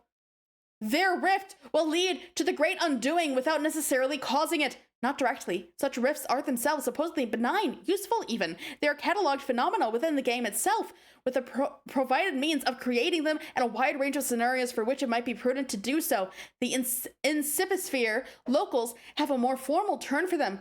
They typically refer to such a rift as... Oh god. Holy shit. Oh my god. As a scratch. What? Holy shit. Yeah, talking about seizure-inducing pictures. Yeah. That's what was at the end of the timeline here. Oh, no. The direct effects of a scratch are limited to the session invoking it. We would not experience or observe those effects from our session, but we would experience the consequences in the form of that which prevented us from claiming our reward. He whose hand would be forced by the scratch to emerge from hiding. It's the demon gang leader. But there would be no adequate way to prepare, even with all the foresight at our disposal, for a foe more powerful than the king we will and have already defeated, for a demon who is indestructible, omnipotent, and enraged. While the rest of the party would abscond, our duplicates would buy us time. They would all be killed again. Oh, no. All except for me.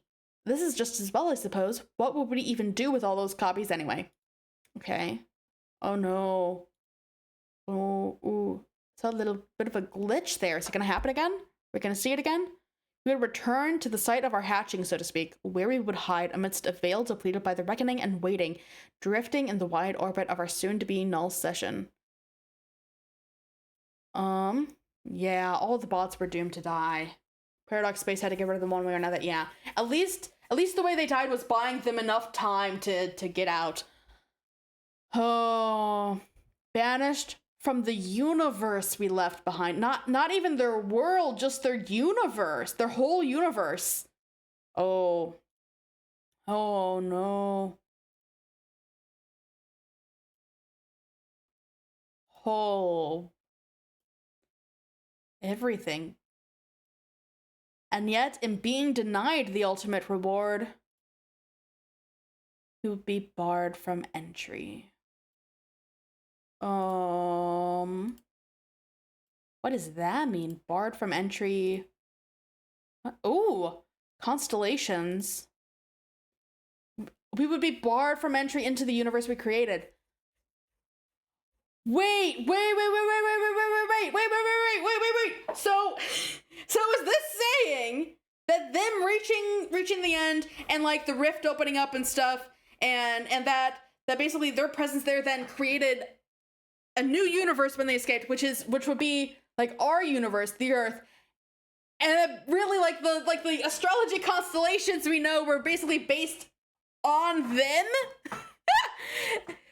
Oh, that's cool. That's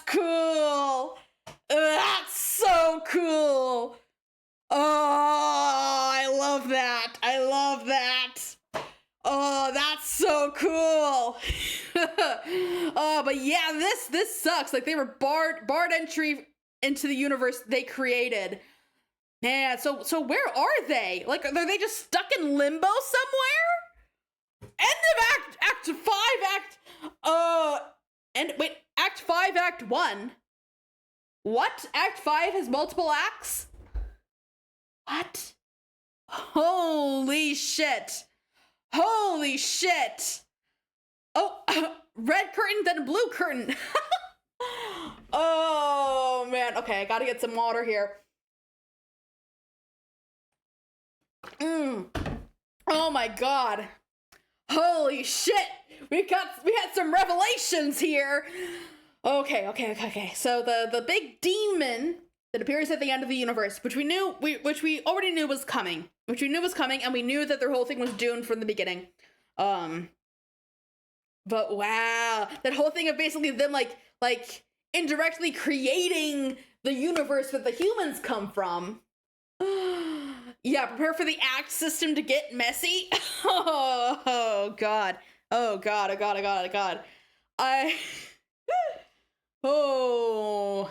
Okay. Oh man. I think that is a great place to take a 5-minute break. Holy shit. Oh, I got some things to process. But yeah. Oh my god. Okay, we'll take a 5-minute break. We'll take a break to process this. Get some water, stretch, get a snack, go to the bathroom, whatever. You take care of yourselves too. I will see you guys in 5 minutes. Holy shit. Oh my god. That's so cool. That's crazy. Oh, that's crazy. I'll see you in 5 minutes. Oh.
Okay. Well, okay, let's get back into it. Oh man. But yeah, it seems like the act structure is about to get messy. But yeah, what? After that, I don't know what okay. I don't know what Act 5, Act 2 gonna have in store for us. But I guess we'll find out. Oh.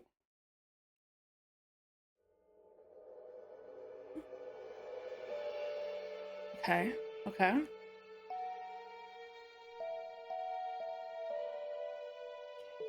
See the Earth.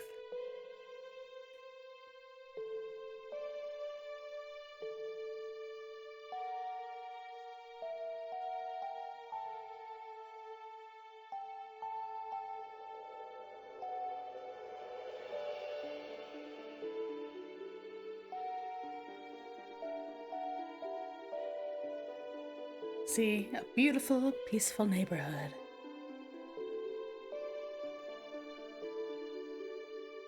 Oh, the sky's turning red. It seems like a bad omen. Oh, big smoke. Oh, when the babies, yeah, when they, oh my god. Wait. Wait. I assumed when he said that his grandma was killed by the Colonel Sassacre book, what I assumed was that like it was so heavy that she was like trying to bring it down from the shelf and it like collapsed on her. But no, it was the like paradox clone baby of him with the book coming down. Yeah, he killed his Nana. Oh no. Oh, he killed his own mother?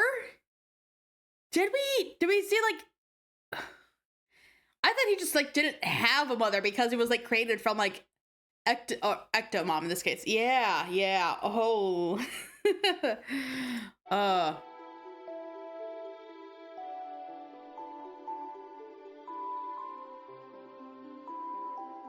He looks like he has no he looks like so dumbfounded by what he just saw.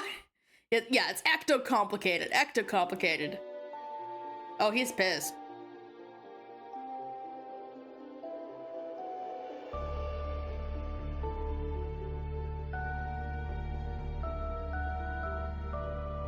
Beautiful sun shining. Oh, little baby John. Oh. Oh, look, he's so happy. Happy little child. Prankster dad. Oh. Aw. He's just watching John's whole life play out. Oh.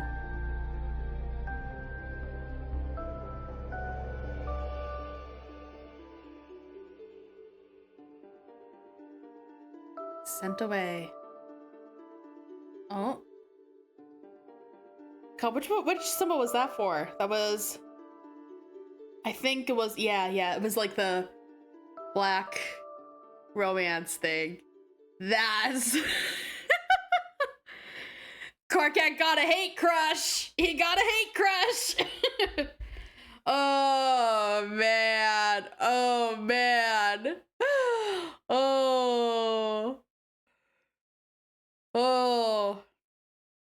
Unlocked the baby is you. After the MSBA forums banned a certain genre of fan art, this was created by Toby Fox as an act of rebellion. Yeah, okay, I'm not clicking that. It's in the wrong spot. Okay. The baby is you. Okay. I'm trusting your guidance when it comes to this. Oh, but oh my god, that's crazy. So I'm checking the time. We have like 15 minutes or so of stream left. Well, more like 17, 18 minutes. like a little bit. I was thinking like if I'll trust your guys' judgment on if I should do this or not. But if like once I get done with this with the comic part of the stream, if I watch the trailer for the pilot or whatever, because I don't know if there would be anything that would be spoilers for me in there. So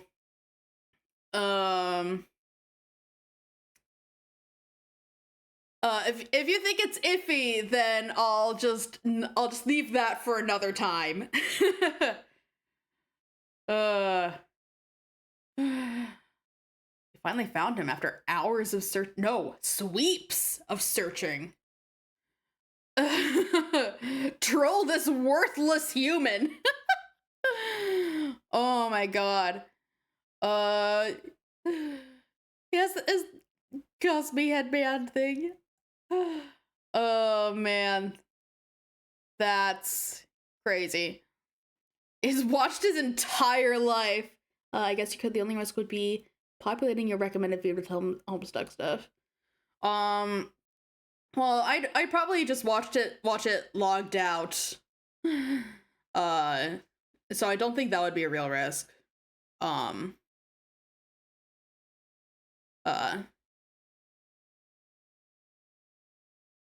But yeah, I think you can also, there's a way to say like, oh, like don't recommend me content like this, even if it did. So even if it did somehow start recommending me Homestuck stuff, I'd probably just do that. But I don't think that's a risk here. So yeah, my own real only concern is potential spoilers. But if it's like a pilot for like first episode or whatever, I don't think there would be, but there's a chance. Yeah, I won't be reading any comments, just the video itself. Yeah, carcinogeneticist began trolling ectobiologist. The start of a beautiful, hateful friendship. Attention, worthless human! This is your God speaking. It is a wrathful God who despises you more than you could have possibly dared to fear. I have watched your entire pathetic life unfold. I have observed you while you would quake and tremble in personal prayers of shame, while you pleaded forgiveness for being such a wretched, disgusting failure on every conceivable level. Prostrate before the stupid and false clown gods you have scribbled on the walls of your block. Bogus deities worshipped by your primitive paradise planet, but your prayers will not be answered. There are no miracles in store for you, human, only my hate. It is a hate so pure and hot it would consume your sad, underdeveloped human think pan to even contemplate. It is a hate that to fathom must be put into song, shrieked by the 10,000 rowdy shout sphincters peppering the gruesome underbelly of the most truculent god of the furthest ring can muster. It is a hate that made you and will surely destroy you. My hate is the lifeblood that pulses through the veins of your universe. It is my gift to you. You're welcome for that, you ungrateful piece of shit. But hey, he finally found someone he can have that hateful relationship with. He didn't think he'd ever find someone he'd hate. And now, here he is.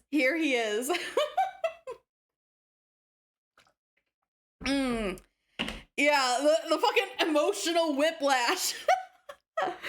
Hi, Carcat. What? How do you know my name? Oh man, this is it, isn't it? I've been looking forward to this. What is it? Me hating you is what's it? If that's what you mean, yeah, bingo. No, I mean, this is the first conversation between us from your perspective, right? Yeah, you are suggesting we've spoken before. Yeah, lots of times. Actually, I should introduce myself properly. Hi, Carcat, I am John. He's just like so innocently like, like, oh hi, I'm John, nice to meet you. I'm so excited for this. And he comes in ranting about hatred that outlast the span of the universe. I am your god, blah, blah. And she's like, oh, hi. Oh, hi, nice to meet you, finally. Hi, Corcat, I am John. John, why would I give a pungent whipping lump squirt what your name is? Because we're buddies. I admit, I am new to human social constructs, but I refuse to believe our relationship can or will ever be described as Earth-human buddies. It's like seeing a friend with amnesia. Yeah. Yep, we totally are. We just became Earth-human buddies in a kind of weird way. You decide to keep talking to me backwards through my adventure, and then when you're done with that, you come back and talk to me more recently on the timeline for a while. You talk to my friends a whole bunch too. You and your Alternian troll buddies help me and my Earth-human buddies hatch a plan, which we are busy putting into motion right now, as you can see. These are lies. I know when I am being trolled. Who do you even think you are talking to here? I am your god, remember? Yeah, I know. Why would I troll you backwards? That doesn't make any fucking sense. And why would I help you and your idiot friends? I would just be helping you blunder down the path that ends with you opening the rift like a bunch of morons. You mean the scratch? Whatever. Yes, that is the plan. You yourself said it was the only hope now.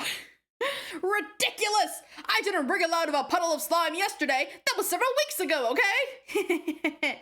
I do not think you appreciate the gravity of my antipathy, John Human.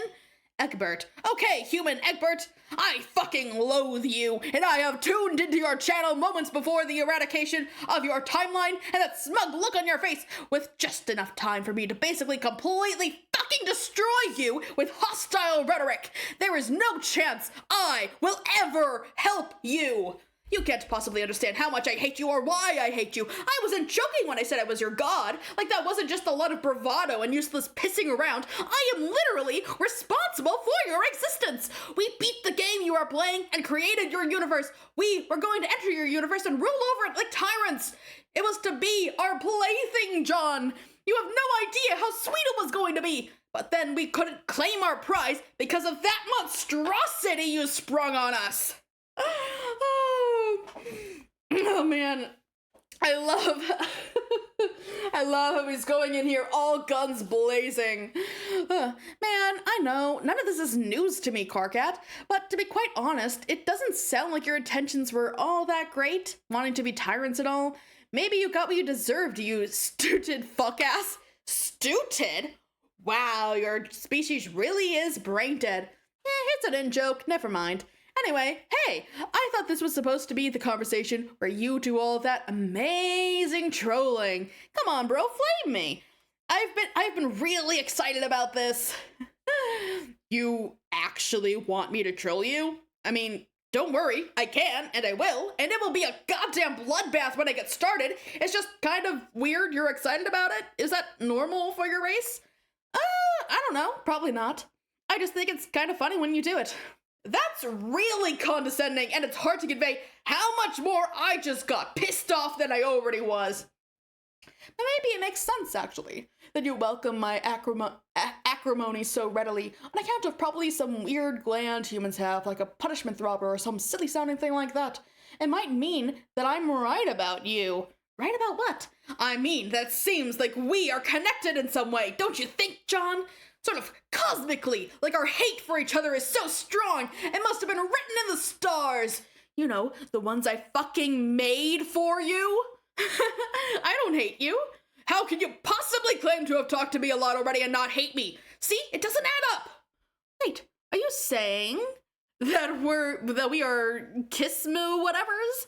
What? No. What do you take me for? That would be such a brazen solicitation. It's insulting. I mean, okay, I'm not saying I'm ruling out the idea or anything. Like, if later, over time, you started really hating me more, like, really got to know me and found out about how much there was to hate. But in the past, I guess, I'm just saying, who knows what could happen, or has already happened. Fuck, what am I babbling about? This is fucking ridiculous! We just met, for fuck's sake, and it's not like we're ever gonna meet in person, so it's all a moot point, so forget I said anything. God, what's wrong with me? Well, I just didn't really have any idea that you had any sort of feelings like that, so I'm kind of caught off guard. What feelings? There are no feelings, end of discussion! Hey, I don't have a problem with your weird sort of alien hate love thing. It's just that, what? I'm not a homosexual. What the hell's that? It's like when a boy likes another boy, or I guess hates in this case. Humans have a word for that? Yes? How is that even a thing? Shrug, it just is. Human romance sure is weird. I'm just as confused by your troll shenanigans. So many shenanigans. Yeah, I'm not a homosexual.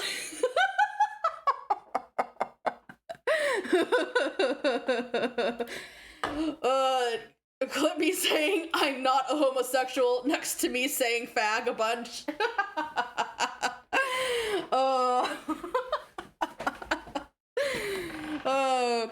What do you mean? Oh wait, hold on, where was I? I lost my place again. John, I am not a homosexual, Egbert. Humans have a word for that? Yes. How is that even a thing? Shrug, it's just, it just is. Human romance sure is weird. I'm just as confused by your troll shenanigans. So many shenanigans. Anyway, I kind of got the impression that you and Teresi were a thing. What do you mean? Like, I don't know, going on weird fight dates and beating the crap out of each other and being in hate love or love hate. Isn't that how it works? You are such an ignoramus. I could shit miles of rage snake to choke you to death. Ew. Who have you been talking to? What have you heard about that? I talked to you and her and some others. I don't know. Like I said, it's just a sense I got. Sorry. Okay, first of all, if there were a thing with her, and that's just a huge if, it would be a totally different quadrant than what we were just talking about. Oh god, the quadrants. Second, whether she and I have a thing or don't have a thing, or took a romantic hot air balloon ride suspended in a goddamn filial pail together, it's definitely none of your fucking Earth business, Egbert Human John. Got it? Okay, jeez. Carcat, I'm gonna be honest, this first conversation is not going how I thought it would at all. It is really kind of awkward. Yeah. Wow, it is. Yeah. Huh. Well, okay, look, let's just agree to never bring it up again. The stuff I was babbling about earlier. Yeah, well, we never really talked about it in the past, so I guess we do agree to that. But if I talk to you again in your future, limited though it is, you'll remember my embarrassing shit, so I guess I'll have to troll you backwards? Told you, bro! You really are a smug nookwiffer, John Egbert. I think we need to get back on point here, which is addressing the matter of what incomprehensibly putrid garbage you and your friends are, and how much I hate you! You mean platonic Kate? Shut the fuck up! We are talking about that, remember? Oh yeah. So, you want to get trolled? Well, you got it. Prepare to get your puny human bulge flamed into nuclear hate oblivion. Welcome to the Trollocast. The painstaking genocide of your fragile self-esteem will be my swan song! Oh boy, this sounds great. But, we're out of time. I have to go put this plan into motion. Oh, I see. Taking the coward's way out. Scampering off to get annihilated by a deadly rift. How convenient. Well, fine. Sayonara, you worthless, crotch-stained barf puppet. I will bid you one first and final fuck you. Fuck you, John Egbert. Fuck you and fuck the joke book you wrote in on. Fuck fucking you. See you soon. Wait, what? I think that was more than one last fuck you. Perfect A+ first meeting, no notes. Fantastic. Beautiful. Okay, Teresi, open memo. An iconic conversation. Exactly. Oh my god. Current gallows calibrator. Okay. Open memo on board Rainbow Rumpus Party Town. What do you guys think about Carcat's new plan to troll these kids? Personally, I think he has finally snapped and it doesn't make any sense. I figured maybe we could talk about it here in secret while he stands over there making his boring inspirational speech. I'll probably, oh yeah, probably. Okay, well, oh yeah, this is a long one. Okay, so this will be where we open up next time. Before we end stream, I'll look up the Homestuck pilot trailer. Okay. Oh, you have the link? Nice.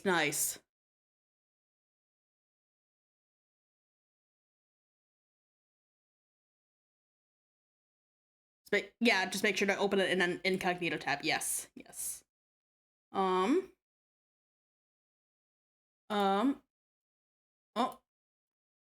If that was it, I think it got blocked. Yeah. Don't want the man to know about this one. New private window. There we go. Oh, you have a workaround?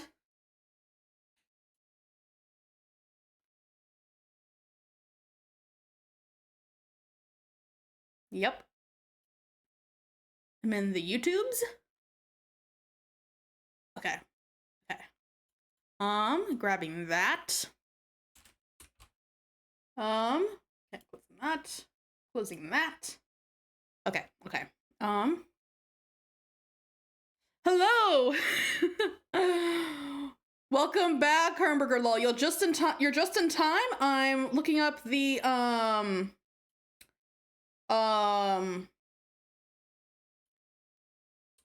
the pilot for the new animation that came up.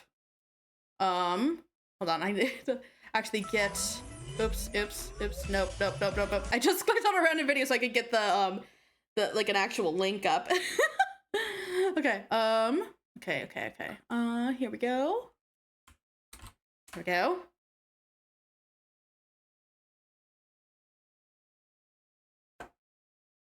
Yes. Okay. Okay, now I have to bring up a new... Wait. Nope. We don't want to start it yet. I have to bring up a new source. Okay. We want, okay, where is a browser? Okay. Nope, we don't want that. Okay, I'll just do display capture. Okay. Ooh, wait, I already have this. I already have a display capture here. Okay, there we go. Oh, wait. How did a browser?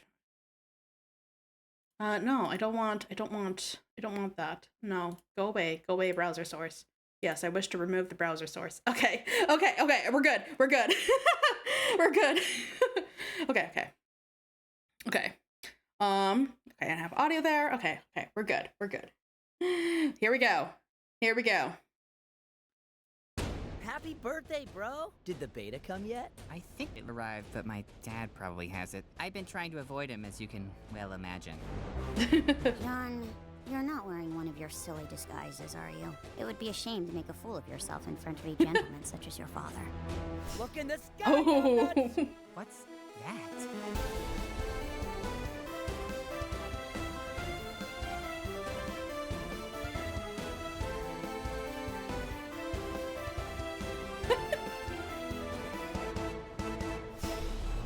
Wait. Oh, this is hype. It even had very briefly. Ooh. Even had no, go back. It even had briefly here the meta scene. We're gonna get some of the meta here. Yeah, how did Spurb get a rating of E for everyone? I guess they wanted anyone to be able to get it, to as many people as possible, maybe.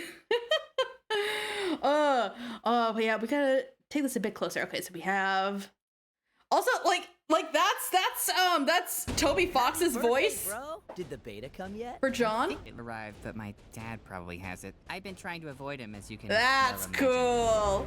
imagine. cool. John, you're not wearing one of your silly disguises, are you? I also love that they've like perfectly captured the Homestuck art style. Beautiful. I love it. Toby Radiation Fox himself. In front of a gentleman such as your Oh, I father. am so excited too. So we know that the pilot's coming in September, and sometime after that, if it does well, then we'll get more. So I kept mishearing, but those first two lines aren't. Yeah. The first two lines are Dave. Like, oh, did the beta get hit? And then my only complaint with it is that Dave would probably be less animated. Honestly, probably, yeah. Also, welcome, Spartan Forever. Welcome.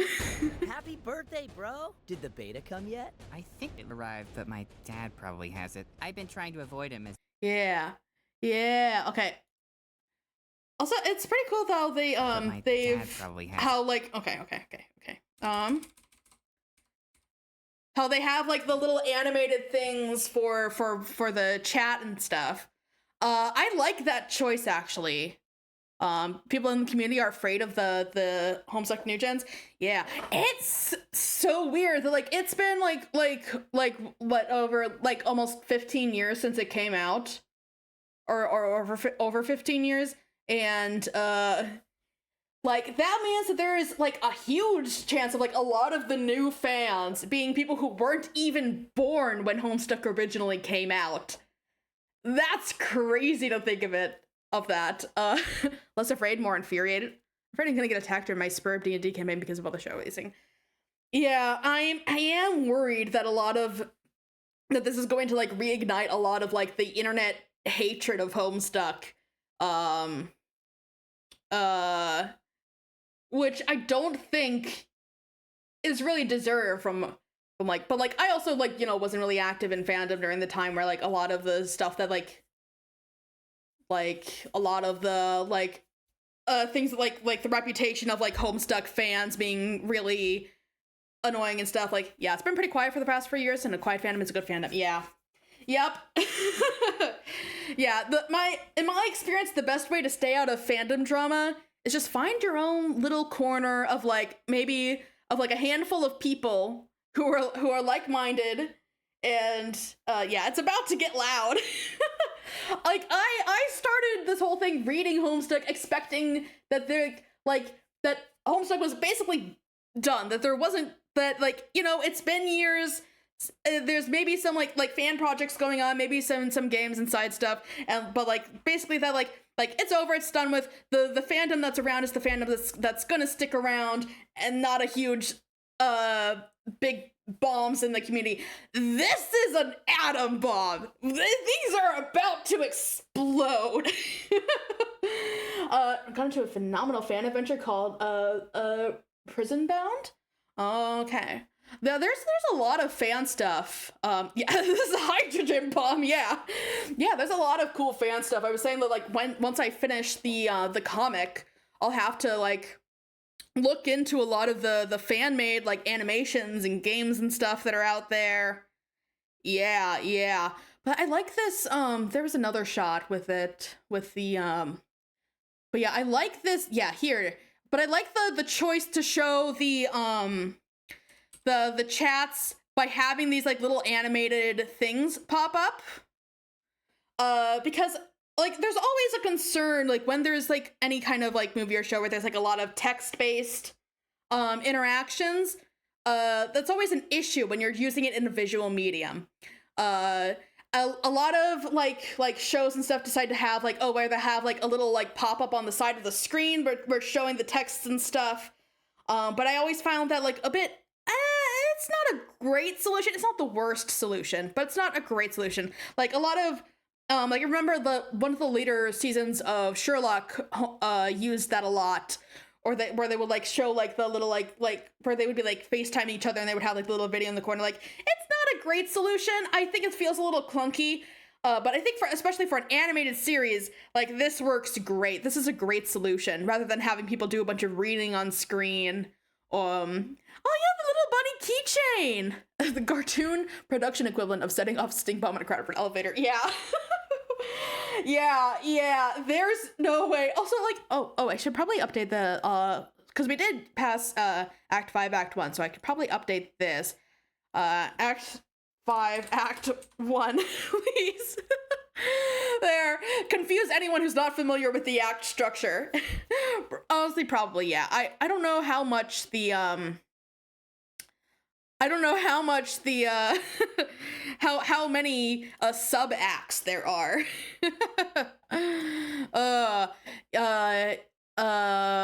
People are saying that this can't be replicated in anime form. I think they can do it. I think the only real issue is that the conversations are just long and they need to find a way to cut them down. Yeah. They still paint their own meaning. Yeah, that's because even reading them, they're kind of long. It's not too bad when with reading them because it can't be perfectly replicated. There's nothing is going to be perfectly replicated when translated to another form. I think I talked about this a lot last stream as well yesterday. Yeah, this isn't replicating Homestuck. This is an adaptation. This is just trying to tell the same story, or like mostly the same story adapted a bit differently in a new format. Like nothing's going to stay exactly the same. A lot of the conversations are going to be cut down. Some of the language is going to have to be changed to keep up with modern sensibilities. The adaptations discussion. Yeah, nothing. There's always going to be something lost in translation. Yeah. But I love this solution for how you're going to show like when most of their conversation is taking place over text and forums and how or like chat rooms, and like how you're going to show that in an interesting way when you're trying to do an animated series. I love this solution of showing like, oh, this is a little box and there's physically reaching through that, because it gets you a lot of physicality to it. You're able to see like a lot of a lot of movement, you're able to see a lot of more of the fun interactions, as like they're not just like looking at each other through it. They probably stated that there are no arsters in the pilot. I just find that funny. If they made this in full, we would get a future appearance from get a guest appearance from future Arachnid script. That I feel like I would love that. I don't know if they're gonna do it because I don't know. It also depends a lot on like what audience are they aiming it for? Like what sort of rating are they aiming for? Because there's a lot more freedom with like independent webcomics. There's a lot more freedom in what you can basically do anything in a webcomic. Yeah, but with, if you're trying to release a series that you want to get like produced and distributed, you're going to need to get a rating, and that means you're going to have to adhere to that if you want, people to actually distribute it and then people to actually watch it. Because I don't know what their plans are, if they're going to keep it as just a web series, which would give them a little more freedom in what they can do, like how extreme they can get. It all depends, but if you had told me the premise of like things like Hell of a Boss, then I would have said the same thing. But they seem to have worked that out. We're still keeping like full creative liberty. So if anyone can do it, I think Vivzy Pop is the right person to do it. Yeah. You can make something marketable, or you can make Homestuck. You can't make both. Yeah. I agree with that. There's going to have to be some concessions with an animated style, but I do like that they kept the style of I would have expected them to like add more like color with it. But I do kind of like that they kept like the webtoon style of like, oh, they're just plain white, like very minimal shading.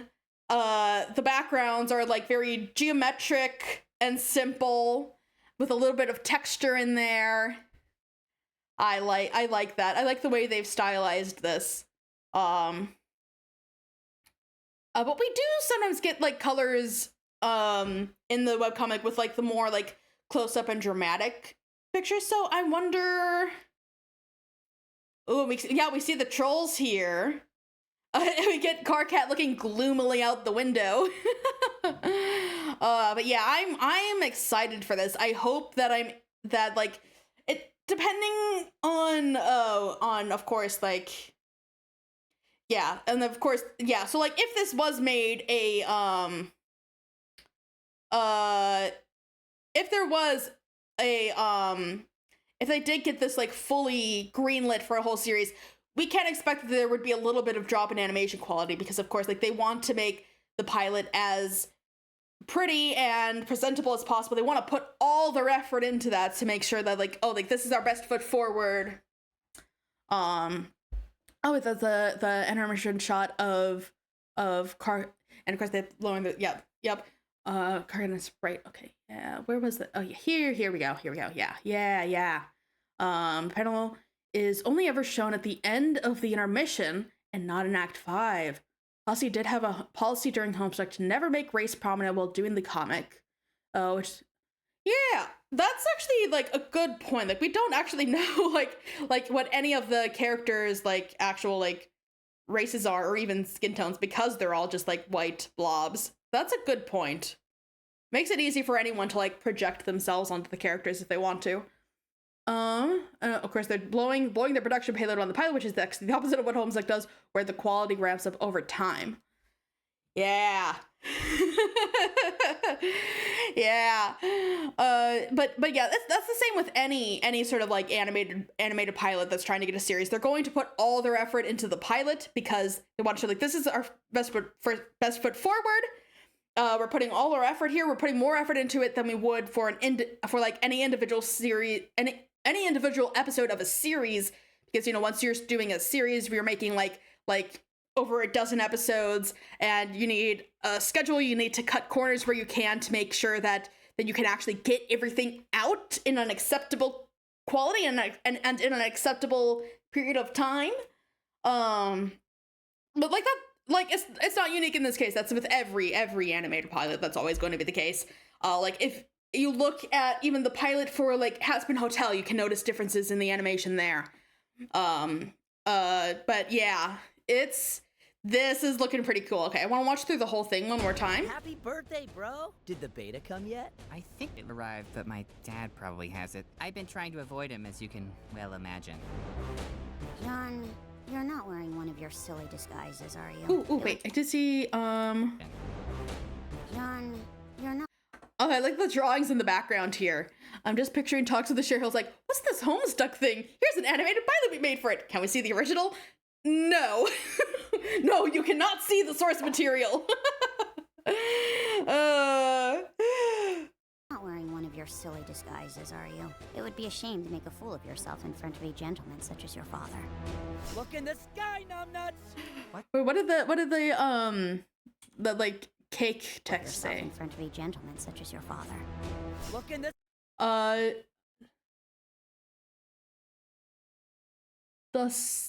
decimate. I think is what it says. I can't really tell. Yeah. But they've nailed the Homestuck style. They've nailed it. Oh, don't smite. That's what it was. But yeah, I'm loving this so far. Such as your father. Look in the sky, numbnuts! No, I think that is what it said. I just couldn't read it very well because it was. Such as your father. Look in the sky. Oh, they did forget. They did mess up the.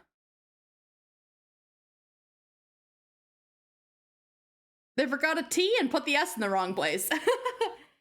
Yeah, it says docimite. Also, welcome, Dew on the Grass. Welcome. Oh, you know each other. Nice. But yeah, they nailed the style. The animation is looking great.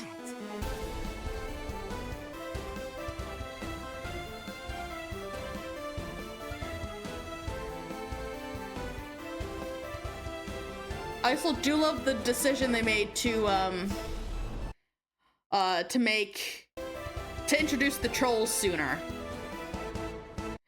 I also love the the we're gonna get some of the meta scenes with animated Andrew Hussey here. The two John shaped holes in the wall. Yeah. Yeah. I'm my guess is they're just going to yeah, it's always been painted meta. My guess is they're going to do something like they're going to tell the two. Okay, well, I have two ideas of how they're going to do this, because we technically only see like one shot of the trolls, which is here. Unless they've confirmed something elsewhere. It could be that just we have the pilot and it ends with just like a little hint of the shot here. Yeah, will there be a narrator? Oh, that I don't. If there is, I would think that it would just be like introductions at like maybe the beginning or end, and like sparsely narrated. I don't think it would be as present as it is like in actual Homestuck. Yeah. I would expect that there definitely will be some in there, but I just don't think it'll be as consistent as in the comic, maybe. But my guess with the trolls, how they're gonna handle that is either they're going to have like the two storylines side by side. They're gonna go back and forth between them and show the troll storyline and the human storyline simultaneously. Or they're going to have, at least for the pilot, it's just gonna be the human storyline, and then at the end there's just going to be like one shot, like a hint of what's to come with the trolls, like show this shot like just at the end, like a hint, like, oh, and then there'll be this. But yeah. My theory, it's gonna be hold on. My theory is it's gonna be the XIS, at least for the start. I almost wonder if they won't alter how early the trolls are gonna show up, solely off the fact they only shall be seen. Yeah, in the actual. Yeah. Karkat and the Jade shots are trailer shots just to be like, look at this. Yeah. So we do know that there are at least some shots in here that are just like made for the trailer. But man, I'm really looking forward to this. I can't wait. But I do hope they get the full series, because I think that would be really cool. I would really love to see it. I'm really excited. Unless they just completely drop the ball on the pilot.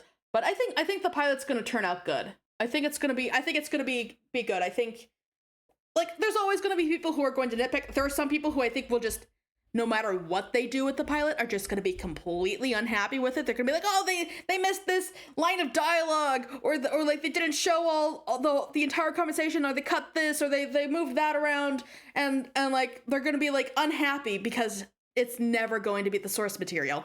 But I expect that it'll be a good adaptation, if you look at it as an adaptation. Yeah, but I'm so excited. It looks cool. I love the animation. But yeah, it looks so cool. I really love how detailed they get with this, with the meteor coming down here. Homestuck 2027 seasons. Season 2 coming 2029. Yeah. But yeah. I do think it's gonna do well. If I would really be excited if they do make a full series. I think that would be really, really cool. Yeah, that's looking really cool. Oh, I can't wait. And with that, I think that's a great place to leave off the the stream then. Oh god, imagine the mecha animations for the show. Yeah. Let's see, we only heard dialogue. Yeah, we only heard dialogue for Dave and John.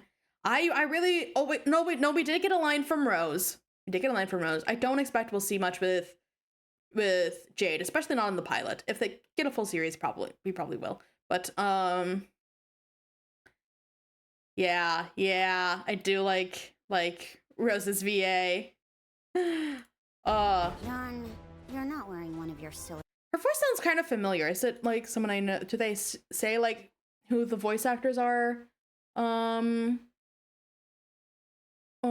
No, they don't. They don't mention anything about the voice actors. Yeah, but her voice sounds kind of familiar. Disguises, are you? It would be a shame to make a fool of yourself in front of a gentleman such as your father. Look, in front of a gentleman such.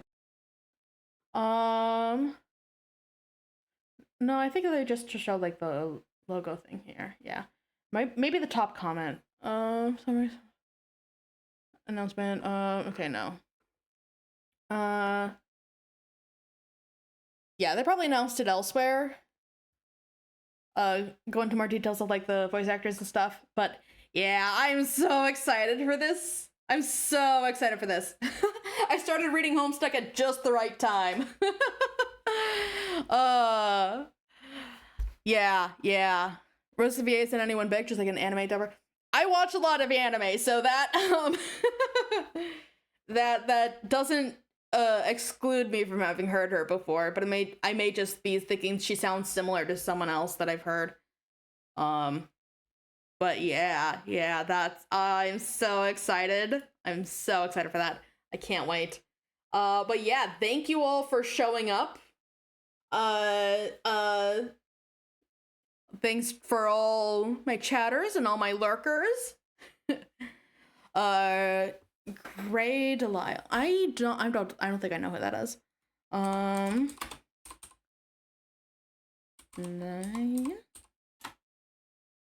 But yeah, I'm lots of okay, known for roles in animated production. Okay, let's see. Okay.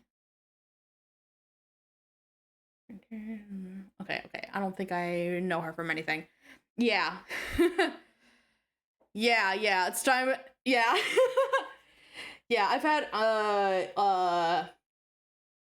yeah, but that it's I'll have to at some point I want to go back and like I've been thinking of like editing down some of the videos into like more manageable videos for people who don't want to watch 5 hours of a stream but are still interested in reactions or whatever.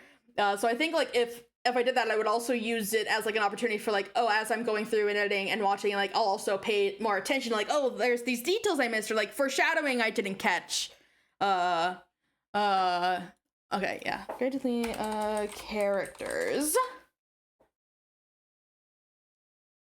Oh wow. That's a lot. That's a lot of characters.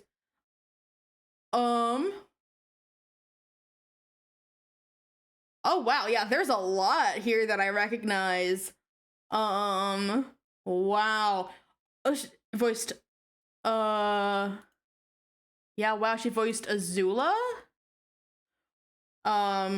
Star's mom. Wow. There's a lot. Wow, yeah. Oh, wow. There's so many I recognize. Oh, she voiced Sam from Danny Phantom? Wow. That's cool. That's cool. Yeah, what was I thinking? I may have been thinking of one of those, I think. Oh, I think I was thinking of oh god, I can't remember her name. But the redheaded girl in oh god, why can't I'm blanking on both her name and the name of the show she's in. But yeah. I think that was who I was thinking of. Yeah. Yeah. But anyways, thank you guys for for watching. But yeah, I think I do, if I ever go and edit down some of the videos, I would definitely use that as an opportunity for me to like review the earlier option. Yeah, Foster's Home. Yes. Foster's Home for Imaginary Friends. That's what I was thinking of. Yes. Yes. That's what I was thinking of. Yes. Yeah. Frankie's her name. Yeah. But yeah, I'm sure there's so much that I missed. But yeah, I'm thinking maybe once I get a bit further in the comics, so there's like a bit more for me to like go back and review. But like if I ever go back and to like my previous streams and edit them down, I would also use that as an opportunity to review and reread some things. Yeah, I loved Foster's. I heard it got a revival. I haven't watched the new stuff, but the original I loved that show. But yeah, thank you all for watching. I'm really excited. Oh, a spin-off? Okay, so not a direct revival, it's a spin-off. But yeah, thank you all for watching. I hope to see you guys. I stream Deltarune on Mondays, and I do Homestuck on Wednesdays and Thursdays. I hope to see you guys again. I hope you guys had fun. we had a lot of stuff covered in this stream. A lot of new stuff. We got to see the trailer. That's amazing. I'm so excited for that. And I hope to see you guys again. And I hope you guys all have a very wonderful rest of your day. Yeah.